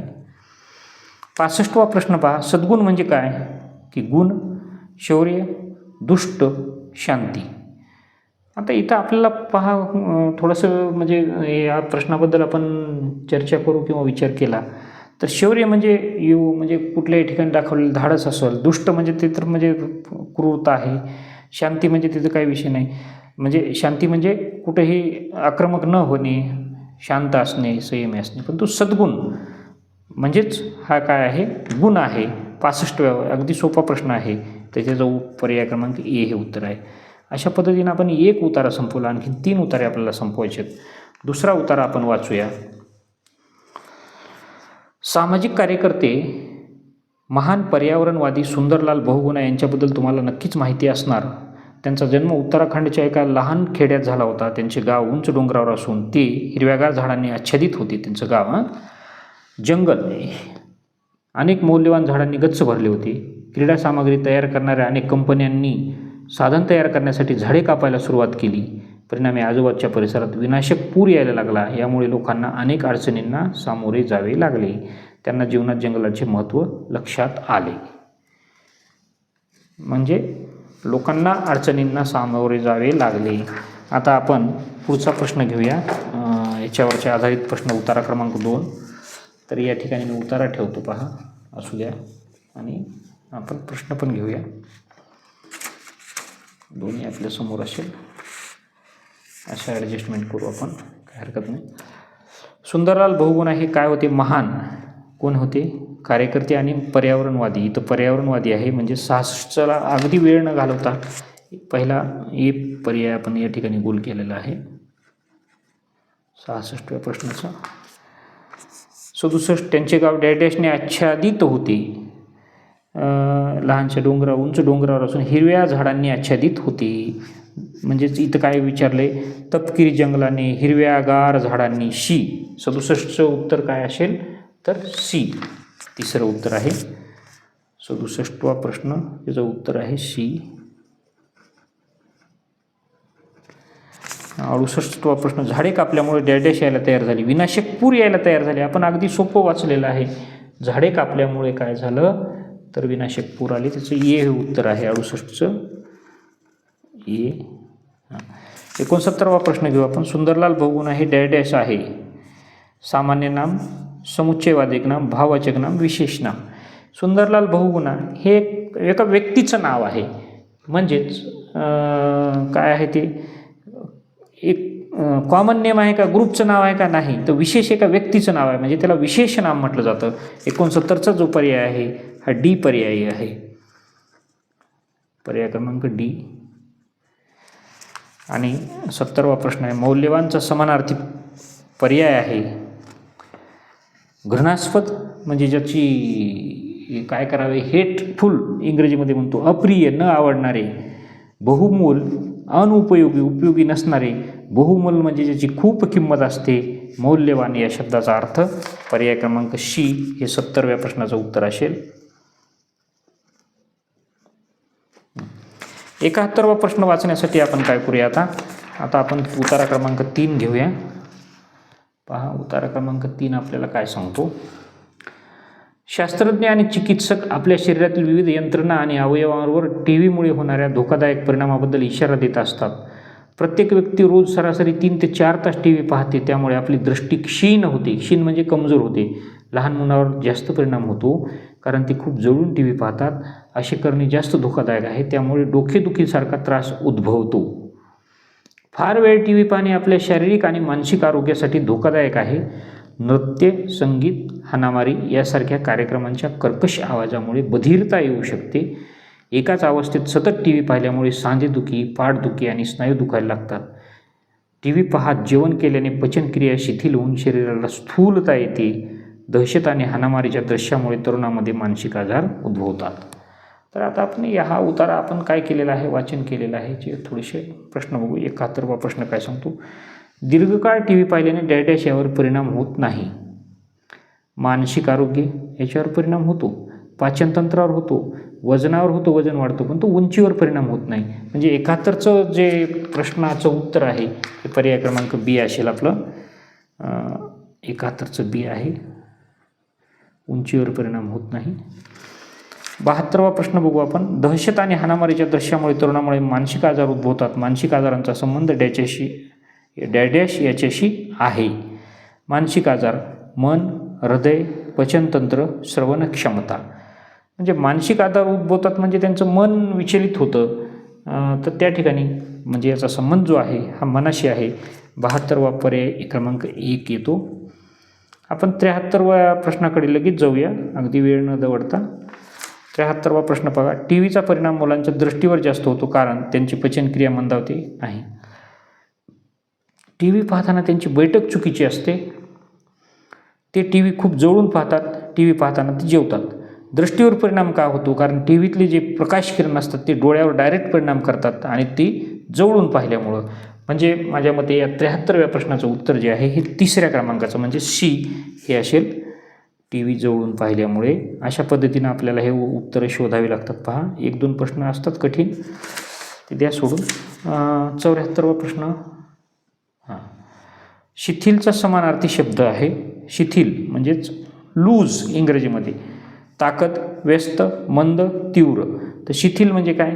हळूहळू घडणारी क्रिया, ज्याला 74चं जे प्रश्नाचं उत्तर आहे ती सुद्धा आपल्याला शीच हे गोल करावं लागेल. शिथिल म्हणजे मंद, शी. 75वा प्रश्न आपण घेऊया. परिच्छेदात धोकादायक शब्द येतो, याचा विरुद्धार्थी शब्द काय? धोकादायकच्या विरुद्धार्थक. अपायकारक म्हणजे ते सुद्धा धोकादायक आहे. निराशापूर्ण ते म्हणजे हेच नाही. धोकादायकचा विरुद्धार्थी शब्द हानिकारक म्हणजे सुद्धा धोकादायक आहे. उपकारक म्हणजे आपल्याला फायदा करणारा. धोकादायकच्या विरोधातला शब्द जो असेल तो सुद्धा शी. 75चं उपकारक हे आपल्याला गोल करावे लागेल. आता आपण शेवटचा उतारा, चौथा उतारा या ह्याचा पाहणार आहोत प्रश्नपत्रिकेतला. त्या उत्तराचं आपण वाचन करूया. तर आपण वाचन करूया विद्यार्थी मित्रांनो. विनम्रता एक मोठा गुण आहे. याचा अर्थ विनम्र, शांत, शालीन असणे हे गर्विष्ठपणाच्या विपरीत आहे. विनम्रतेमुळे आत्मनियंत्रण मिळवता येते. अशी व्यक्ती हट्टी नसते. ती इतरांकडून सल्ला घेते आणि त्यांच्या अनुभवातून शिकते. ती स्वयंपूर्ण असते. विनम्र व्यक्ती स्वतःच्या चुका आणि उणिवा हसत हसत स्वीकारते. ती सहजासहजी रागवत नाही. अशी व्यक्ती आत्मकेंद्री नसते, त्यामुळे ती विचारवंत असते. विनम्रता एक मोठा डॅडॅश आहे, गुण आहे. पहिल्याच ओळीत आहे. 76चं पर्याय क्रमांक ए हे उत्तर आहे. पहा आपल्याला किती पटापट आता हे उत्तरं सापडायलेत. आणि 2024च्या या प्रश्नपत्रिकेत सोपे उतारे होते असं मला म्हणावं लागेल. विनम्रता. दुसरा प्रश्न आहे. उद्धट असणे, विनयशील असणे, क्रूर असणे, दयाहीन असणे. याचं पर्याय क्रमांक बी हे उत्तर आहे 77चं. विनयशील असणे. विनम्रता म्हणजेच विनयशील असणे. 78वा प्रश्न बघू आपण. विनम्र व्यक्ती डॅश शिकते. इतरांच्या अनुभवातून, स्वतःच्या अनुभवातून, शिक्षकांच्या अनुभवातून आणि पालकांच्या अनुभवातून.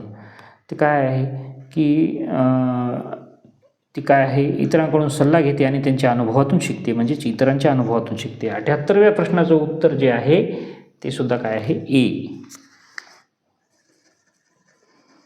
आपण आता 19वा आणि 80ला पाहूया. गर्विष्ठ या शब्दाचा समानार्थी शब्द. गर्विष्ठ. विनम्र नाही, मृदू नाही, शालीन नाही, अहंकार म्हणजेच गर्व. आणि गर्विष्ठ म्हणजेच काय? अहंकारी किंवा अहंकार. याचं 79चं पर्याय क्रमांक डी हे उत्तर आहे. 80वा प्रश्न. आता शेवटचा प्रश्न. हट्टी या शब्दाचा विरुद्धार्थी पर्याय. अटळ, आडमुठा म्हणजेच हट्टी होतो. विरुद्धार्थी कसा होईल? लवचिक वृत्तीचा आणि स्वेच्छाधारी म्हणजे मनाच्या इच्छा असणारा. तर हट्टी या शब्दाचा जो आहे लवचिक वृत्तीचा म्हणजे ठीक आहे बाबा, समोरचा म्हणेल तसं हाच असंच हट्ट करून न बसणारा, म्हणजे त्याच्या वृत्तीमध्ये लवचिकता असणारा. तो पर्याय क्रमांक शी या 80व्या प्रश्नाचं उत्तर असेल. तर अशा पद्धतीनं आपण हा नवोदयचा पूर्ण पेपर जो आहे हा सोडवलेला आहे. विद्यार्थी मित्रांनो, याच्याकडं तुम्ही व्यवस्थित लक्ष द्या. OMR शीट कशा पद्धतीने असावी, ती स्वच्छ असावी. एकाच प्रश्नाचे 2-2 उत्तरं कुठं गोल केलेले नसावीत. तशी काही सूचना असली तर ते ठिकठिकाण वेगळं आहे कोणते 2 उत्तरे, परंतु शक्यतो तसा प्रश्न कमी असतात किंवा नसतातच. तर काळ्या आणि निळ्या बॉलपेनचाच वापर करावा. आणि हा आपला व्हिडिओ पाहताना सुद्धा तुम्ही ठराविक डोळ्याचा अंतर, आता आपण एका उतार्यामध्ये वाचलेला आहे, 3ऱ्या क्रमांकाचा उतारासुद्धा त्यावर आधारित होता. आणि सर्वात महत्त्वाची गोष्ट अशी आहे की तुम्ही आत्तापर्यंत माझ्यासोबत आहात म्हणजे तुमचे खूप खूप अभिनंदन. तुम्हाला शिकण्याची खूप जिद्द आहे. विद्यार्थी मित्र, शिका, त्यासोबत तुमचे आरोग्यही सांभाळा. बरेचसे विद्यार्थी आतून सोडून जातात. एवढी पूर्ण प्रश्नपत्रिका होईपर्यंत टिकत नाहीत. त्यांच्या चंचल वृत्ती असते. तुम्ही इथपर्यंत आहात म्हणजेच तुम्ही ग्रेट आहात. तुम्ही निश्चित तुमच्या जीवनात पुढे जाणार. तुम्हाला परीक्षेसाठी खूप खूप शुभेच्छा. निश्चित प्रश्नपत्रिका आवडली, व्हिडिओला लाईक करा, चॅनल सबस्क्राईब करा. धन्यवाद.